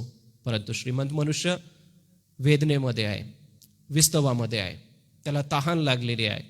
एक बोट बुडवून पाण्याचा थेंब तरी माझ्या जिभेवर टाक, अशी तो विनंती करतो. याचा अर्थ विश्वासणारा हा ज्या वेळेला मरण पावतो त्यावेळेला तो झोपी जातो आणि तो सुखलोकामध्ये असतो. परंतु जो विश्वासणारा नाही, जो स्वतःला ख्रिस्ती म्हणवतो परंतु त्याचं आणि ख्रिस्ताचं नातं नाही, असा व्यक्ती अधोलोकामध्ये जातो. अधोलोकामध्ये जातो ह्याच्याबद्दल लुकाच्या 16व्या अध्यायात सांगितलेलं आहे. पुन्हा कृपा करून मागे येऊया. लुकाच्या 16व्या अध्यायात जा आणि त्यामध्ये वचन 23 बघा. तो अधोलोकात यातना भोगीत असता त्याने आपली दृष्टी वर करून अब्राहम व त्याच्या उराशी बसलेला लाजार यांना दुरून पाहिले. श्रीमंत मनुष्य, दरिद्री लाजार, हे उदाहरण आम्हाला दिसतं. मग ख्रिस्ती विश्वासणाऱ्यांनो, मंडळींनो, आपण एक लक्षात घ्या.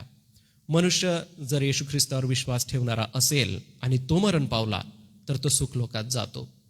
मनुष्य येशू ख्रिस्तावर विश्वास ठेवणारा नाही राहिला तर तो अधोलोकामध्ये जातो. सुखलोक ह्याला पॅराडाईज असं म्हटलेलं आहे आणि अधोलोक ह्याला गेहेन्ना असं म्हटलेलं आहे. आता थोडेसे आपले जे प्रिय बंधू आहेत, म्हणजे रोमन कॅथलिक बंधू आहेत, त्यांच्यामध्ये आता या ठिकाणी अजून एक सिद्धांत त्यांनी मांडलेला आहे. तो आहे पर्गेटरीचा सिद्धांत. ते असं म्हणतात की मनुष्याने या जगामध्ये चांगली कामं केलेली नसली तर त्याचा आत्मा सुखलोकातही जात नाही, अधोलोकातही जात नाही, तर तो मध्येच कुठेतरी अडकलेला असतो. मग अशा व्यक्तीसाठी आपण दानधर्म केली पाहिजे, अशा व्यक्तीसाठी आपण सत्कर्म केली पाहिजे, अशा व्यक्तींसाठी आपण बाप्तिस्मा घेतला पाहिजे, जेणेकरून त्याचा आत्मा त्या ठिकाणामधून सुटेल, पर्गेटरीमधून सुटेल आणि मग तो पॅराडाईजमध्ये जाईल, असं त्यांचं म्हणणं आहे. परंतु प्रियांनो, पवित्र शास्त्र त्याच्याबद्दल स्पष्टपणे सांगत नाही. पवित्र शास्त्र ह्या 2 गोष्टीबद्दल स्पष्टपणे सांगतं. जसं दुसरा चोर, त्याला स्पष्टपणे म्हटलं की तू आज मजबरोबर सुखलोकात असशील. याचा अर्थ मरण पावलेला प्रत्येक व्यक्ती सुखलोकामध्ये जातो. आणि जर विश्वास न ठेवता मरण पावला तर तो अधोलोकामध्ये जातो. बरं, आता जे लोक सुखलोकात आहे त्यांचं काय होईल आणि जे अधोलोकात आहे त्यांचं काय होईल? तर पवित्र शास्त्र आम्हाला असं म्हणतं की न्याय होईल. इब्री 9:27 बघा. जे सुखलोकात आहे त्यांचाही न्याय आहे, जे अधोलोकात आहे त्यांचाही न्याय आहे. इब्री 9 आणि वचन 27. ज्या अर्थी माणसांना एकदाच मरणे व त्यानंतर न्याय होणे नेमून ठेवले आहे. एकदाच मरण आहे आणि नंतर न्याय आहे. मग जे सुखलोकात आहेत त्यांचा न्याय कसा होईल? तर सुखलोकामध्ये जे आहे त्यांच्या कार्यानुसार आणि त्यांनी येशू ख्रिस्तावर ठेवलेल्या विश्वासानुसार आणि ते जे काम या भूतलावर त्यांनी केलेलं आहे त्याच्यानुसार त्यांचा न्याय होईल आणि ते आकाशामध्ये आपल्या स्वर्गीय पित्याजवळ राहतील. जे अधोलोकामध्ये त्यांचा न्याय कसा होईल? तर जे अधोलोकामध्ये आहेत त्यांना न्यायासनासमोर आणलं जाईल. त्यासाठी तुम्हाला मत्तई 25 वाचावं लागेल. त्याच्यामध्ये शेरडं आणि मेंढरं वेगळे केले जातील आणि शेरडांना आणि मेंढरांना आमचा न्यायाधीश म्हणजे प्रभू येशू ख्रिस्त वेगळा करेल आणि जे जीवनाच्या पारितोषिकासाठी निवडलेले आहेत ते वेगळे केले जातील. या ठिकाणी पहिला पुनरुत्थानाचं महत्त्वाची घटना घडेल. पहिलं पुनरुत्थान म्हणजे येशू ख्रिस्त अचानक कधीतरी येणार आहे. जसा चोर अचानक येतो तसा त्याचं येणं होणार आहे. आणि येशू अचानक आल्यानंतर जे सुखलोकात आहे ते उठवले जातील आणि त्याच्या समोर आकाशात घेतले जातील. आकाशात घेतल्या गेल्यानंतर देवपित्यासोबत ते राहतील. आणि त्या काळामध्ये अधोलोक आणि या भूतलावर असलेले जे लोक आहे ते लोक खोटा संदेष्टा आणि खोटा ख्रिस्त याला बळी पडतील. या भूतलावरती 7 वर्ष संकटाचा आणि महासंकटाचा काळ चालेल. आणि अशाही छळामध्ये 1,44,000 लोक येशूवर विश्वास ठेवतील. आणि त्या 1,44,000 लोकांना घेण्यासाठी जे लोक तारण पावलेले आहे, जे लोक सुखलोकातून येशू ख्रिस्ताजवळ वर आकाशात होते ते दुसऱ्यांदा भूतलावर येतील. त्याला हर्मगिदोनाची लढाई असं म्हटलेलं आहे. ते प्रगटीकरणात होईल. आणि ते आल्यानंतर सैतानाला बांधलं जाईल, अग्निकुपात टाकलं जाईल आणि सर्व काळासाठी त्याला संपवलं जाईल. नवे आकाश आणि नवी पृथ्वी होईल. आता हे जे सगळं मी आपल्याला सांगितलं ह्याचे रेफरन्स जर आपल्याला हवे असतील तर वेळेअभावी मी आता देऊ शकत नाही, परंतु आपल्याला वैयक्तिक रीतीने भेटून मी नक्कीच याचे रेफरन्स देईल. किंवा पवित्र शास्त्र ख्रिस्ती विश्वासणाऱ्यांना हे सांगत आहे की ही सत्यता आहे आणि ही सत्यता तुम्हाला आणि मला तपासून पाहिजे आहे. आणि म्हणून आता तुम्हाला आणि मला एकच आहे, ती म्हणजे आशा. जे झोपी गेलेले आहे ते पुन्हा भेटतील ही आशा आहे. 1 थेसल याचा 4था अध्याय बघा. 1 थेसल याचा 4था अध्याय आणि या 4थ्या अध्यायातलं वचन 13 बघा. काय म्हणतं ते? बंधुजन हो, झोपी गेलेल्या लोकांविषयी तुम्ही अजाण नसावे अशी आमची इच्छा आहे. यासाठी की ज्यांना आशाच नाही अशा बाकीच्या लोकांसारखा तुम्ही खेद करू नका. कारण येशू मरण पावला व पुन्हा उठला असा जर आपला विश्वास आहे तर त्याप्रमाणे येशूच्या द्वारे जे झोपी गेलेले आहेत त्यांना देव त्याच्याबरोबर आणील. देव त्याच्याबरोबर आणील म्हणजे केव्हा? ज्या वेळेला तो आकाशात येईल. कसा येईल ते 15व्या वचनात सांगितलंय. 16व्या वचनात सांगितलंय की आद्य दिव्यदूताची वाणी होईल आणि तुतारीचा नाद होईल आणि स्वर्गातून प्रभू उतरेल आणि मग ख्रिस्तामध्ये जे मेलेले आहेत ते पहिल्याने उठवले जातील. नंतर जिवंत उरलेले आपण त्याच्याबरोबर प्रभूला सामोरे मेघारूढ असे अंतराळात घेतले जाऊ आणि तसेच सदा सर्वदा प्रभूजवळ राहू. ह्याचा अर्थ काय? की जे आता झोपी गेलेले आहेत, जे आता सुखलोकामध्ये आहे, येशू ख्रिस्त समजा आता लगेच आला तर काय होईल? तर येशू ख्रिस्त आकाशामध्ये येईल आणि या वचनानुसार तुम्ही आणि मी, आमची शरीरं बदलतील, आम्ही त्याच्या समोर जाऊ आणि जे झोपी गेलेले आहेत ते उठवले जातील. आम्ही त्यांच्या सोबत आकाशामध्ये मेघारूढ असे घेतले जाऊ आणि सदा सर्व काळ प्रभूजवळ राहू. आणि ज्या वेळेला तुम्ही आणि मी वर घेतले जाऊ त्या ठिकाणी एक सिद्धांत आहे, तो म्हणजे रॅप्चरचा सिद्धांत, उचलून घेण्याचा सिद्धांत. परंतु पवित्र शास्त्रामध्ये त्याची स्पष्टता नाही आहे, म्हणून मी त्याचं जास्त आपल्याला सांगत नाही, पण हे सत्यता आहे. त्यासाठी मत्तई 24, मत्तई 25, 1 थेसल याचा 4था अध्याय, हे 3 अध्याय तुम्हाला वाचावे लागतील. त्यातून हे लक्षात येतं की मेलेले लोक उठवले जातील, जे जिवंत आहे त्यांची शरीरं बदलतील, आपण आकाशात घेतले जाऊ आणि आपल्या प्रत्येकाच्या कामाप्रमाणे आपल्याला मुकुट देण्यात येईल, आपल्याला न कोमेजणारा हार देण्यात येईल आणि राजसिंहासनाबरोबर पित्याजवळ आपण सगळे सोबत बसू आणि त्याच्यासोबत सदा सर्व काळ राहू. आणि त्याच्यासोबत सदा सर्व काळ राहून या भूतलावरती जे संकट आणि महासंकटातले लोक आहे त्यांना बघण्यासाठी किंवा त्यांच्याकडे जे 1,44,000 तारण पावतील त्यांना पारितोषिक देण्यासाठी आपण येऊ. आणि मग नवे आकाश होईल, नवी पृथ्वी होईल. प्रियांनो, हा आहे मरणाचा खरा सिद्धांत. एक गोष्ट एवढ्या सगळ्या बोलण्यातून मी आपणाला अगदी सोप्या भाषेत सांगू इच्छितो, ते म्हणजे ख्रिस्ती विश्वासणारा मेला तर तो सुखलोकात जातो. 1 करिंथ 15वा अध्याय म्हणतो की ते झोपून जातात. परंतु जर ख्रिस्ती विश्वासणारा मरण पावला, ख्रिस्तावर विश्वास न ठेवणारा मरण पावला तर तो दुःख भोगण्यासाठी अधोलोकात जातो आणि तेथून पुढे त्याचा न्याय होईल. विश्वासणाऱ्यांचाही न्याय होईल, परंतु पारितोषिक देण्यासाठी. आणि जे अविश्वासणारे आहेत त्यांचा न्याय होईल तो दंड देण्यासाठी. मग तुमचं आणि माझं एकच कर्तव्य आहे, आज संधी आहे, येशू ख्रिस्तावर विश्वास ठेवूया. येशू ख्रिस्तावर विश्वास ठेवून आपलं जीवन जगूया. बरं, हे सगळं ऐकणं जड जात असताना एक प्रसंग आपणाला वाचू इच्छितो आणि तो प्रसंग ऐकून किंवा तो वाचून आपण आपल्या मनाचं समाधान करू. उदाहरणादाखल एक प्रसंग मी आपणाला वाचायला लावतो. तो पहिले शमूएल ह्याच्यामध्ये आहे. कृपा करून आपण क्षमा करा, दुसरे शमूएल काढा आणि तिथं आपली रिबीन ठेवा. दुसरे शमूएल याचा 12वा अध्याय काढा. या 12व्या अध्यायामध्ये दावीद राजा आम्हाला दिसतो. दावीद राजा याने बतशेबेशी समागम केल्यानंतर त्यांना मुलगा झाला, परंतु देवाने तडाखा दिला आणि दाविदाचा मुलगा मरण पावला. आणि दाविदाचं मूल मरण पावलं. त्यावेळेला दाविदाने काय केलं ते प्रत्येक विश्वासणाऱ्याने केलं पाहिजे. दुसरे शमूएल 12वा अध्याय 15 ते 23 बघा. आपली रिबीन तिथं ठेवा. 15वं वचन वाचा. दुसरे शमूएल 12:15. मग नाथान आपल्या घरी गेला. उरियाच्या स्त्रीस जो मुलगा दाविदापासून झाला त्यावर परमेश्वराचा तडाखा येऊन तो फार आजारी पडला. म्हणून दावीद त्या मुलासाठी परमेश्वराची काकळूत करू लागला. त्याने उपवास केला व तो आत जाऊन रात्रभर जमिनीवर पडून राहिला. त्याच्या घरची म्हातारी माणसे त्याच्याकडे येऊन त्याला जमिनीवरून उठवू लागली. तो उठेना व त्यांच्याबरोबर बसून भोजन करीना. 7व्या दिवशी ते मूल मेले.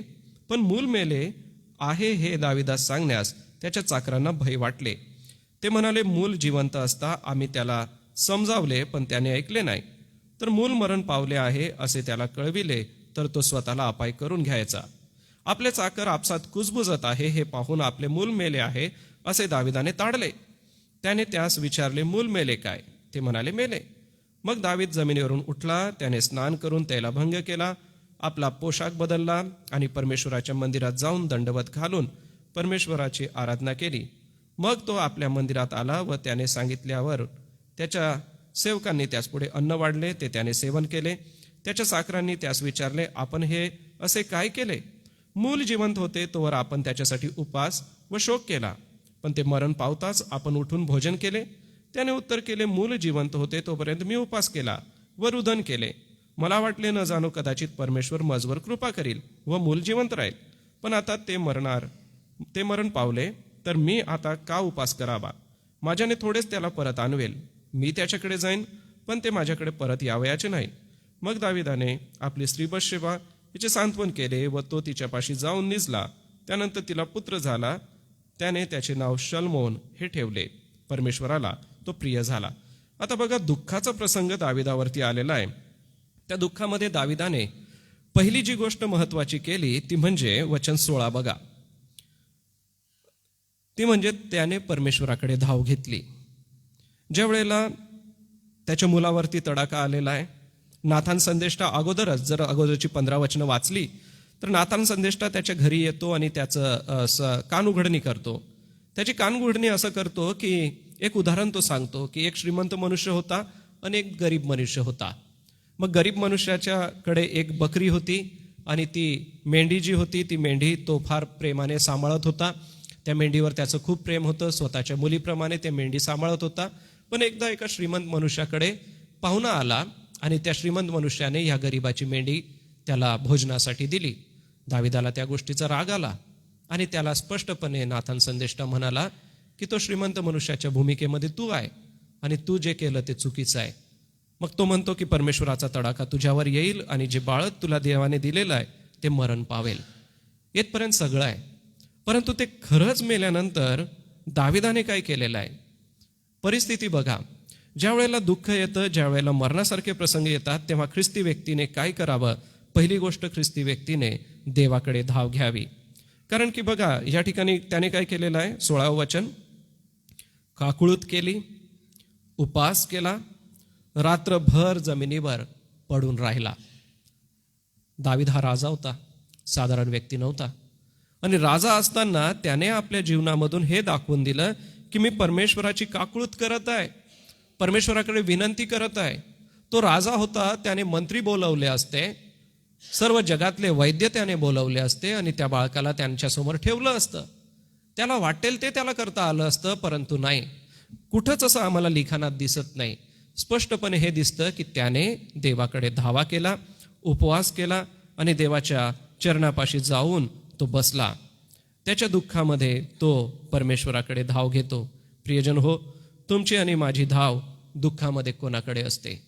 ज्या वेळेला आपण हताश होतो, निराश होतो, दुःखी होतो, आपले शब्दही सुचत नाही, आपल्या कल्पनाही बिलकुल चालत नाही, अशा वेळेला देवाकडे धाव घ्या. दावीद राजाचं हे उदाहरण बघा. तो रात्रभर जमिनीवर पडून राहिलेला आहे, त्याने उपवास केलेला आहे, त्याने काकुळूत केली. काकुळूत या शब्दाचा अर्थ होतो की मनुष्य रडणे, मन मोकळं करणे, अत्यंत वेदना आणि अत्यंत निराश होऊन दुःखदायी होणे, याला म्हणतात काकुळूत करणे. म्हणजे अत्यंत दुःखी तो झाला, अत्यंत विव्हळ तो झाला आणि त्याने रडून देवासमोर सगळ्या गोष्टी कबूल करून किंवा त्याने जे काही बोललं असेल त्या सगळ्या गोष्टी त्याने देवासमोर ठेवल्या. प्रियांनो, ज्या वेळेला दुःखाचा प्रसंग आपल्यावरती येतो त्यावेळेला कदापि आपण देवाला पाठ फिरवता कामा नये. देवाकडे या, त्याचा धावा करा. त्याने सर्वप्रथम हेच केलं की देवा, मी तुझा धावा करतो, आणि त्याने देवाचा धावा करून देवाकडे मागितलं. आमचा प्रभू आमचं हृदय जाणतो. प्रियांनो, स्तोत्रकर्ता 62व्या अध्यायात 8व्या वचनामध्ये आम्हाला शिकवतो की आमचा प्रभू आमचं ऐकतो. हन्नेचं उदाहरण आपल्याला पहिले शमूएलामध्ये दिसतं. तिला बाळ होत नाही म्हणून ती देवाच्या मंदिरामध्ये गेली, तिने रडून प्रार्थना केली, देवाची काकुळूत केली. प्रियांनो, तीही परमेश्वराकडे वळली. देवाकडे वळणं, देवाची काकुळूत करणं हे तुमचं आणि माझं कर्तव्य आहे. ज्या वेळेला वाईट प्रसंग येतात त्यावेळेला आपण अवतीभोवतीला न बघता सगळ्यात पहिले देवाकडे धाव घेतली पाहिजे. कारण देवच आहे, परमेश्वर पिता आहे, जो आम्हाला सांत्वन आणि समाधान देतो. यिर्मया संदेष्टाचं जीवन जर तुम्ही वाचलं तर यिर्मया ज्या वेळेला कोट बांधत होते त्यावेळेला यिर्मयाला खूप विरोध झाला. यिर्मया ज्या वेळेला लोकांचा कारभार बघत होता त्यावेळेला यिर्मयाला लोकांनी पुष्कळ शब्द वापरले की जे त्याला आवडले नाही, आणि अशा दुःखामध्ये त्याने केवळ परमेश्वराकडे धावा केला की हे परमेश्वरा, ह्या लोकांना समजू दे की हे काय करत आहे. यिर्मया संदेष्टा ह्याला रडका संदेष्टा म्हटलेला आहे. त्याचं जे लिखाण आहे ते सगळं रडण्याचं लिखाण आहे. परंतु अशा रडक्या परिस्थितीमध्ये तो देवाला सोडत नाही. प्रियांनो, ख्रिस्ती विश्वासाने प्रत्येक व्यक्तीने आपल्या जीवनात ही गोष्ट केलीच पाहिजे, ती म्हणजे देवाला सोडू नका. दुःख कितीही मोठं आलं तरी प्रभूचरणी जा. दाविदासाठी हे दुःख खूप मोठं होतं आणि इतकं मोठं दुःख त्याच्या समोर असतानाही तो देवाला समोरे गेलेला आहे. देवाकडे जाऊन त्याने शांती मागितली. प्रभू येशू ख्रिस्ताने म्हटलं की तुम्हा शांती असो. येशू ख्रिस्त शांतीचा राजकुमार आहे. तुमच्या मनामध्ये जी चलबिचल चाललेली आहे, ज्या वेदना चाललेल्या आहे, एकच लक्षात ठेवा की आमचा प्रभू आम्हाला शांती देतो. थोडंसं पुढे जाऊ, वचन 22 बघा. या 22व्या वचनामध्ये दावीद राजाने जे केलं ते म्हणजे देवाच्या निर्णयाला त्यांनी मान्य केलं. कसं मान्य केलं? वचन 22, त्याने उत्तर केले, मूल जिवंत होते तोपर्यंत मी उपवास केला व रुदन केले. मला वाटले न जाणो कदाचित परमेश्वर माझवर कृपा करील, पण मूल जिवंत राहील. पण आता ते मरण पावले तर मी आता का उपवास करावा? माझ्याने थोडेच त्याला परत आणवेल. मी त्याच्याकडे जाईन, पण ते माझ्याकडे परत यावयाचे नाही. अनेक वेळेला मनुष्य स्वभावानुसार तुम्ही आणि मी देवाचे निर्णय मान्य करत नाही, आणि देवाचे निर्णय मान्य करत नाही म्हणजे देवावरची आशा आम्ही सोडून देतो. परिस्थितीवरती आम्ही विश्वास ठेवायला लागतो, देवाच्या निर्णयांवरती विश्वास ठेवत नाही. प्रार्थना आम्ही करतो आणि अनेक वेळेला प्रार्थनेचं उत्तर मिळत नाही, म्हणून ख्रिस्ती विश्वासणारा निराश होतो. परंतु प्रियांनो, तुमच्या आणि माझ्या ज्या प्रार्थना आहेत त्या प्रार्थना देवाच्या निर्णयाला बदलण्यासाठी नाही आहे. कारण देवाला आमचा भविष्यकाळ कळतो. तो सार्वभौम परमेश्वर आहे. काल आज उद्या युगानुयुग सारखाच आहे. त्याला आमचं भविष्य कळतं. मग अनेक वेळेला आम्ही म्हणतो की देवाने हा निर्णय आमच्या जीवनात का घेतला? प्रियांनो, देवाला तो अधिकार आहे, परंतु त्याच्या अधिकाराला तुम्ही आणि मी सादर झालं पाहिजे. जसं इयोब, जर इयोब 1:21 तुम्ही वाचलं, आता वेळेअभावी आपण ते वाचणार नाही, परंतु इयोब 1:21 असं म्हणतं की धन्य तो परमेश्वर, परमेश्वराने दिले आणि परमेश्वराने नेले. म्हणजे देवाच्या निर्णयांना तो तयार होता, स्वीकारत होता. येशू ख्रिस्ताच्या बाबतीत तुम्हाला आणि मला काय वाटतं? देवाच्या निर्णयांना तो तयार होता का?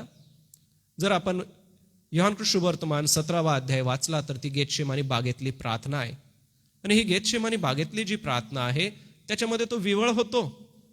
देवाचा निर्णय त्याच्यासाठी काय होता की त्याने वधस्तंभावर मरावं, हा निर्णय त्याच्यासाठी झालेला होता. आणि ह्या निर्णयाला जसं येशू ख्रिस्तच तयार झाला की हो पित्या, तुझी इच्छा आहे, तुझ्या इच्छेप्रमाणे होऊ दे, तसंच प्रियजन हो, तुमच्या आणि माझ्या जीवनामध्ये एखादा दुःखाचा जर प्रसंग आला तर देवाला तुम्ही आणि मी सामोरं झालं पाहिजे. यहुदा इस्कारियोतने इतकी मोठी घटना घडवली. पेत्रसुद्धा नाकारून गेला, शिष्य येशू ख्रिस्ताला सोडून गेले. एवढंच नव्हे तर थोडंसं जर बारकाईने विचार केला तर पिलाताने येशूवरती दोषारोप ठेवले, कैफाकडे त्याला नेण्यात आलं.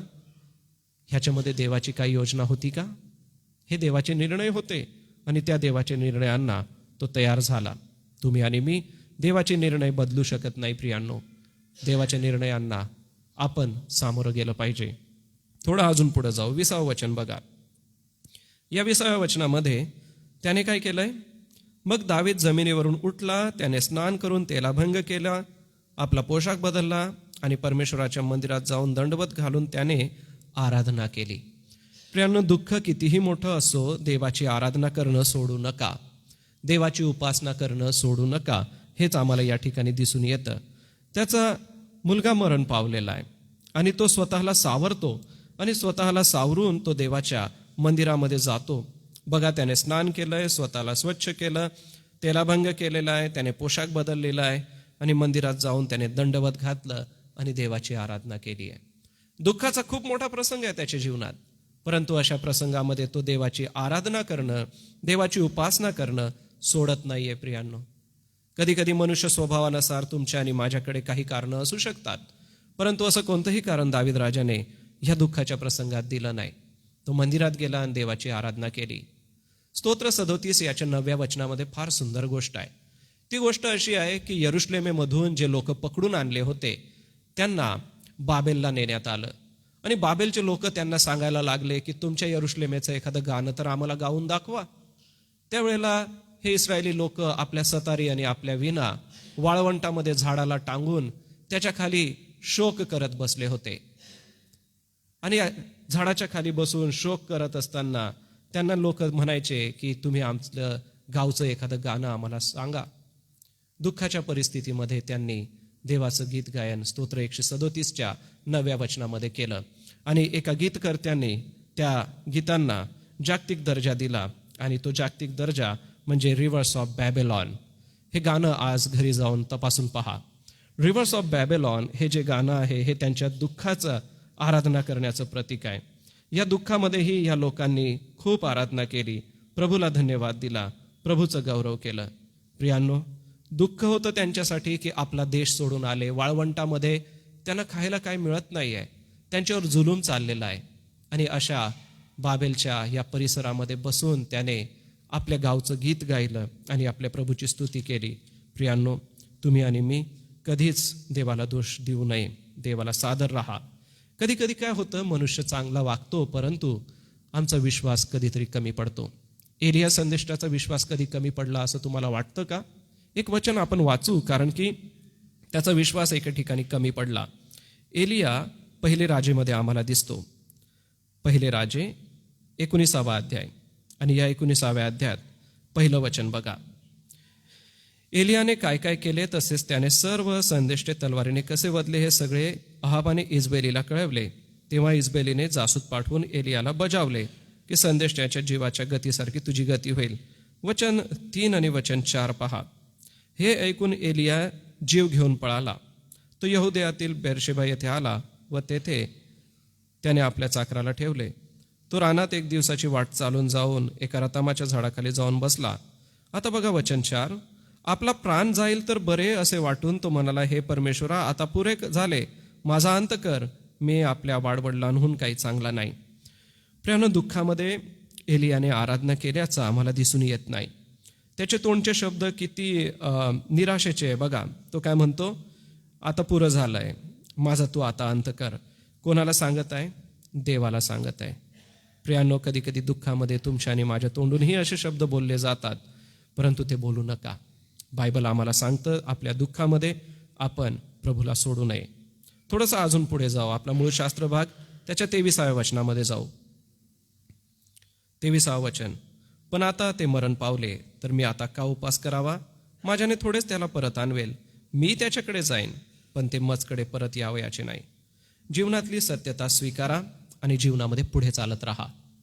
दावीद राजाच्या जीवनातल्या या प्रसंगातून हेच शिकायला मिळतं की जीवनामध्ये तुम्हाला आणि मला पुढे आणि पुढे चालत जायचं आहे. तो म्हणतो की मी त्याच्याकडे जाईन, ते माझ्याकडे येणार नाही. ही एक सत्यता आहे प्रियांनो. आणि ही सत्यता तुम्ही आणि मी स्वीकारली पाहिजे. आणि म्हणूनच आपण आपल्या जीवनाला धैर्य देऊया, सांत्वन देऊया. देवाचं वचन स्तोत्र 37 आणि वचन 5 मध्ये असं म्हणतं की तू आपला जीवितक्रम परमेश्वरावर सोपवून दे, म्हणजे तो तुझी कार्यसिद्धी करील. आपला जीवितक्रम आपण कोणावर सोपवलाय? बघा, घटना घडली आहे दाविदाच्या जीवनामध्ये, पण पुढे त्याने काय केलं? आपला जीवितक्रम सुरू केला. आपल्या जीवनाचा क्रम परमेश्वराच्या हातामध्ये त्याने दिला आणि परमेश्वराच्या हातामध्ये देऊन त्याने आपलं दैनंदिन जीवन प्रभूच्या गौरवासाठी सुरुवात केलं. प्रियांनो, तुमचा आणि माझा दैनंदिन जीवनक्रम काय आहे? सकाळी उठल्यानंतर आपण पवित्र शास्त्र वाचतो का? सकाळी उठल्याबरोबर प्रार्थना करतो का? दैनंदिन जीवनक्रम काय आहे? रात्री झोपण्यापूर्वी पवित्र शास्त्र आपण वाचतो का? किंवा आपल्या दैनंदिन जीवनक्रमामध्ये एकतरी उपदेश आपण कोणाचा तरी ऐकतो का? किंवा एकतरी शास्त्र भागाचं मननचिंतन आपण करतो का? प्रियांनो, वेदना आहेत आणि मंडळीचा सेवक या नात्याने तुम्हाला आणि मला देवाच्या वचनाने धीर द्यायचा आहे, सांत्वन करायचं आहे. मी पुन्हा एक वार सांगू इच्छितो, भावना दुखवण्यासाठी मी या ठिकाणी नाही आहे, परंतु देवाच्या वचनातून जी सत्यता आहे ती सांगण्यासाठी मी आपणासमोर उभा आहे. आणि ती सत्यता ही आहे की जे प्रभूमध्ये झोपी जातात ते पुन्हा उठवले जातील, परंतु जे प्रभूमध्ये नाहीत त्यांच्यासाठी अवघड आहे. आणि म्हणून आज तुम्हाला आणि मला प्रभूमध्ये राहायचं आहे. तुम्हाला आणि मला देवामध्ये वाढायचं आहे. तुम्हाला आणि मला आपल्या जीवनाचा जीवितक्रम ठरवायचा आहे की मी कसं जगत आहे. दावीद राजाचं हे उदाहरण मी आपणासमोर ह्याच्यासाठी घेतलं कारण की दावीदाला खरंच खूप मोठं दुःखाला सामोरं जावं लागलं. आणि मंडळी म्हणून तुम्हाला आणि मलाही अनेक वेळेला दुःखाला सामोरं जावं लागतं. मग अशा परिस्थितीमध्ये तुम्ही आणि मी काय केलं पाहिजे? तर सर्वात पहिली गोष्ट म्हणजे देवाकडे धाव घ्या. तो देवाच्या मंदिरात गेला, उपवास केला, रात्रभर तो जमिनीवरती होता, रात्रभर तो प्रभूसमोर होता. बघा, जर काही वचनं आपण वाचली तर आपल्याला फार महत्त्वाच्या गोष्टी समजून येतील. आणि ह्या महत्त्वाच्या गोष्टी समजून येण्यासाठी आम्हाला फार बारकाईने काही गोष्टी बघाव्या लागतील. बघा, जसं 15व्या वचनामध्ये बाळ आजारी आहे आणि तो 16व्या वचनामध्ये रात्रभर जमिनीवर पडलेला किंवा जमिनीवर झोपलेला आम्हाला दिसून येतो. आणि मग नंतर तो प्रभूकडे परत येतो किंवा प्रभूकडे तो कृपा मागतो, देवाकडे येऊन तो सांत्वनाची अपेक्षा करतो. परंतु प्रभूला जे करायचं आहे ते त्याने संदेश त्याच्याद्वारे आधीच सांगितलेलं होतं आणि आधीच त्याने सांगितलेलं असल्यामुळे देवाने त्याला त्याचं प्रतिफळ दिलं. पुढे गेल्यानंतर आम्हाला असं दिसतं की तो देवाच्या ह्या गोष्टीकडे आपलं लक्ष लावून होतं. बघा, वचन 18 16व्या वचनामध्ये तो प्रभूची काकळूत करतो. 18व्या वचनात काय म्हणतंय की 7व्या दिवशी ते मुलं मेले. याचा अर्थ 7 दिवस दावीद राजा देवाच्या मंदिरात आहे, 7 दिवस तो जमिनीवरती पडून आहे, 7 दिवस तो उपवास करत आहे, काकळूत करत आहे. आणि मग नंतर तो अन्नसेवन करतो, आपल्या स्वतःला शुद्ध करतो. प्रियांनो, देवाकडे जा. दुःखाच्या प्रसंगामध्ये आपण कोणाकडेही न जाता देवाकडे सहाय्य मागा.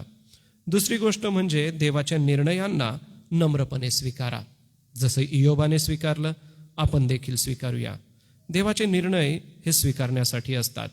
येशू ख्रिस्ताने वधस्तंभावर मरावं हा निर्णय देवाने येशू ख्रिस्तासाठी केलेला होता. येशू ख्रिस्तासाठी हा निर्णय केलेला असताना येशू ख्रिस्ताने कदापि त्याच्यातून पळवाट काढली नाही. होईल तर हा प्याला माझ्यापासून टळून जावं असं त्याने सांगितलं, परंतु तो प्याला त्याने घेतला. वधस्तंभावर त्याने आपला प्राण दिला. देवाचा निर्णय येशू ख्रिस्तासाठी होता, त्याने वधस्तंभावर मरावं. जुन्या करारातलं एक उदाहरण आपणाला सांगतो. देवाची इच्छा होती, देवाचा निर्णय लोकांसाठी असा होता की त्यांनी 10 आज्ञांचं पालन करावं. परंतु ज्या वेळेला 10 आज्ञा मोशेला देण्यात आल्या, त्या आज्ञा घेऊन तो लोकांकडे आला, तोपर्यंत लोकांनी एक वासरू बनवलं आणि त्या सोन्याच्या वासरासमोर ते नाचू बागडू लागले आणि आनंदोत्सव करू लागले. देवाचा निर्णय त्यांच्यासाठी होता की त्यांनी देवाच्या 10 आज्ञा पाळाव्या. आणि लोकांनी स्वतःसाठी काय निर्णय घेतला? आम्ही या वासराची उपासना करू, हा आमचा निर्णय आहे. प्रियांनो, देवाला ती गोष्ट आवडली नाही. मग आज तुमच्या आणि माझ्या जीवनामध्ये जेही निर्णय देवाला घ्यायचे आहे ते देवाला घेऊ द्या, त्याला सादर असा. इयोबाने किती कठीण प्रसंगाला तोंड दिलं, देवाच्या त्या निर्णयांना तो सादर झाला आणि मान्य झाला. बरं, अजून थोडंसं आपण गेल्यानंतर आम्ही ज्या वेळेला दुःख असतं त्यावेळेला उपासना करण्याचं सोडू नये, देवाची आराधना करण्याचं कदापि आपण सोडू नये. दावीद राजाने मंदिरात जाऊन उपासना केली असं म्हटलेलं आहे. दंडवत घातले त्याने मंदिरात जाऊन. वचन 20 मध्ये बघा, त्याने पोशाख बदललेला आहे, देवाच्या मंदिरात गेलेला आहे, दंडवत घातलेला आहे आणि मग प्रभूची त्याने आराधना केलेली आहे. प्रियांनो, आपण आराधना करण्यामध्ये कदापि कमी पडू देऊ नका. दुःखाचा प्रसंग आला त्यावेळेला तो आराधना करताना दिसतो. तो प्रसंग टळून गेला तरी पण तो आराधना करताना दिसतो. आपण देवाची उपासना, त्याची गीतं गाणं, त्याची आराधना करणं कदापि सोडू नये. आणि शेवटली गोष्ट म्हणजे जीवनामध्ये प्रियांनो पुढे चालत राहा. जसं वचन 23 मध्ये त्याने त्याच्या पत्नीचं समाधान केलं आणि मग त्यांना शल्मोन झाला आणि ह्याला यदिद्या हे नाव देण्यात आलं आणि त्या शल्मोनाच्या द्वारे सुंदरशी वचनं तुम्हाला आणि मला मिळाली. प्रियांनो, किती मोठा इतिहास याच्या मागे आहे. जीवन चालत राहणार आहे, जीवन पुढेच राहणार आहे, म्हणून आपण जीवनामध्ये पुढे जात राहू. एक वचन मी वाचतो आणि मग आपण थांबू. रोम 12 आणि वचन 12. रोमकरासपत्र अध्याय 12 आणि वचन 12. आशेने हर्षित व्हा, संकटात धीर धरा, प्रार्थनेत तत्पर राहा. देवाचं वचन काय म्हणतं?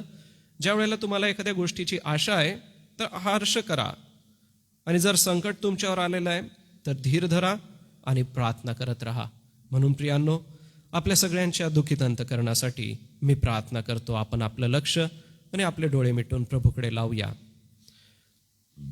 हे दयाळू दे बापा, तुझं पवित्र वचन आमचं सांत्वन करतं, आमचं समाधान करतं. प्रभू, जे झोपी गेलेले आहेत ते तुझ्या उराशी आहेत, अब्रामाच्या उराशी. ते निद्रेत आहेस असं 1 कोरिंथ 15 अध्याय आम्हाला शिकवतं. प्रिय प्रभू, ह्या निद्रेचा भंग होईल असे 1 थेसल ह्याचा 4 अध्याय आम्हाला शिकवतो. आणि तुझ्या समोर त्यांना आणण्यात येईल असं इब्री लोकासपत्र 9 अध्याय आम्हाला शिकवतो. प्रिय प्रभू, तू आम्हाला पहिल्या पुनरुत्थानात भाग असलेल्यांना धन्य असं म्हणतोस, परंतु जे तारण पावलेले नाही त्यांच्यासाठी मत्तयाच्या 25व्या अध्यायानुसार न्याय तू नेमून ठेवलेला आहे. प्रगटीकरणाच्या 21व्या अध्यायानुसार राजासनासमोर त्यांना आणलं जाईल असं तुझं वचन म्हणतं. आणि म्हणून दे बापा, पहिल्या पुनरुत्थानात भाग असण्यासाठी आम्ही प्रत्येक जण येशू ख्रिस्ताची नव्याने ओळख करून घेतो, येशू ख्रिस्ताला नव्याने स्वीकारतो. जीवनाची जी सत्यता आहे ती तू आम्हाला दाखवली व प्रत्येक मनुष्य या वाटेने चालत जाईल असं तुझं वचन शिकवतं. कारण की एका मनुष्याच्या द्वारे हे घडलेलं आहे, किंवा पाप किंवा मरण ह्या जगात आलं, आणि एका मनुष्याच्या द्वारे जीवन म्हणजे तारण जगात आलं. आदामामध्ये सर्व मरण पावतात, परंतु ख्रिस्तामध्ये पुनरुत्थानाची आशा आहे. आणि ह्या पुनरुत्थानाच्या आशेने मंडळीतले आम्ही सर्व सभासद आणि आम्ही स्वतः तुला सादर होतो, तुझं सांत्वन मागतो. कारण तू समाधान देणारा परमेश्वर आहे, तू दुःखितांचे अश्रू पुसणारा परमेश्वर आहे, तू शांतीचा राजकुमार आम्हाला दिलेला आहे. आणि म्हणूनच जीवनामध्ये पुढे चालत राहण्यासाठी, दुःखातही तुझी उपासना करण्यासाठी आणि तुझ्या निर्णयांना नम्रपणे सादर होण्यासाठी, आणि प्रभू कुठेही न धाव घेता तुझ्याकडे धाव घेण्यासाठी प्रत्येक विश्वासणाऱ्याचं अंतकरण तुझ्याकडे लाभू दे. प्रिय प्रभू, ही सत्यता आहे, ही आम्ही नाकारू शकत नाही, परंतु या सत्यतेला स्वीकारून आमचं नव्याने तुझा चरणापाशी समर्पण करतो. स्वीकार तू कर व आमच्या जीवनाद्वारे तू गौरविला जा. या सप्ताहभरात जेही कार्यक्रम आहेत सगळे आशीर्वादित होऊ दे. ही प्रार्थना तारणाऱ्या प्रभू येशूच्या गोड आणि सुमधुर नावात केली, म्हणून तू ऐक. आमेन. या आपण सर्व आपल्या जागेवर उभं राहू. प्रभूने शिकवलेली प्रार्थना आपण म्हणूया आणि प्रभूच्या प्रार्थनेनंतर सन्माननीय रेव्हरेंड जयेश पठारे पाळकसाहेब पुढे येऊन आशीर्वाद देतील आणि सुवंद देवा परात्परा गीत गाऊ, एकमेकांना भेटून भक्ती समाप्त करू. हे आमच्या स्वर्गातील पित्या, तुझे नाव पवित्र मानिले जाऊ, तुझे राज्य येऊ, तसे स्वर्गात तसेच पृथ्वीवरही तुझ्या इच्छेप्रमाणे हो. आमची रोजची भाकर आज तू आम्हास दे, आणि जसे आम्ही आमचे ऋण सोडितो तसेच तू आमची ऋणे आम्हास सोड, आणि आम्हास परीक्षेत आणू नकोस, तर आम्हास सर्व वाईटापासून सोडील. कारण की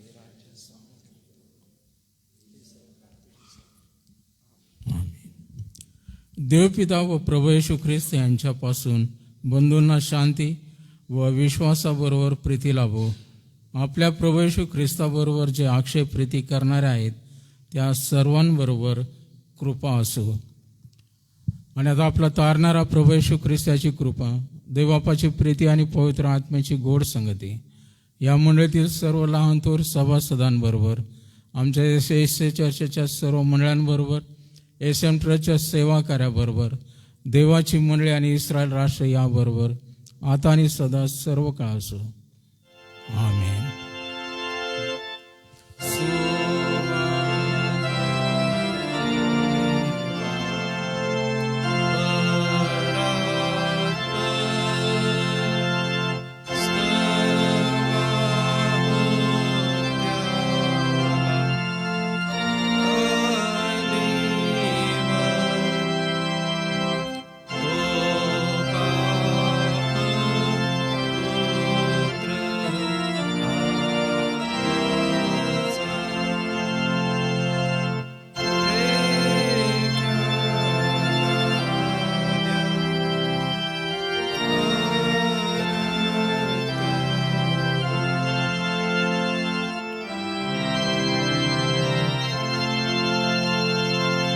सर्वांना सलाम.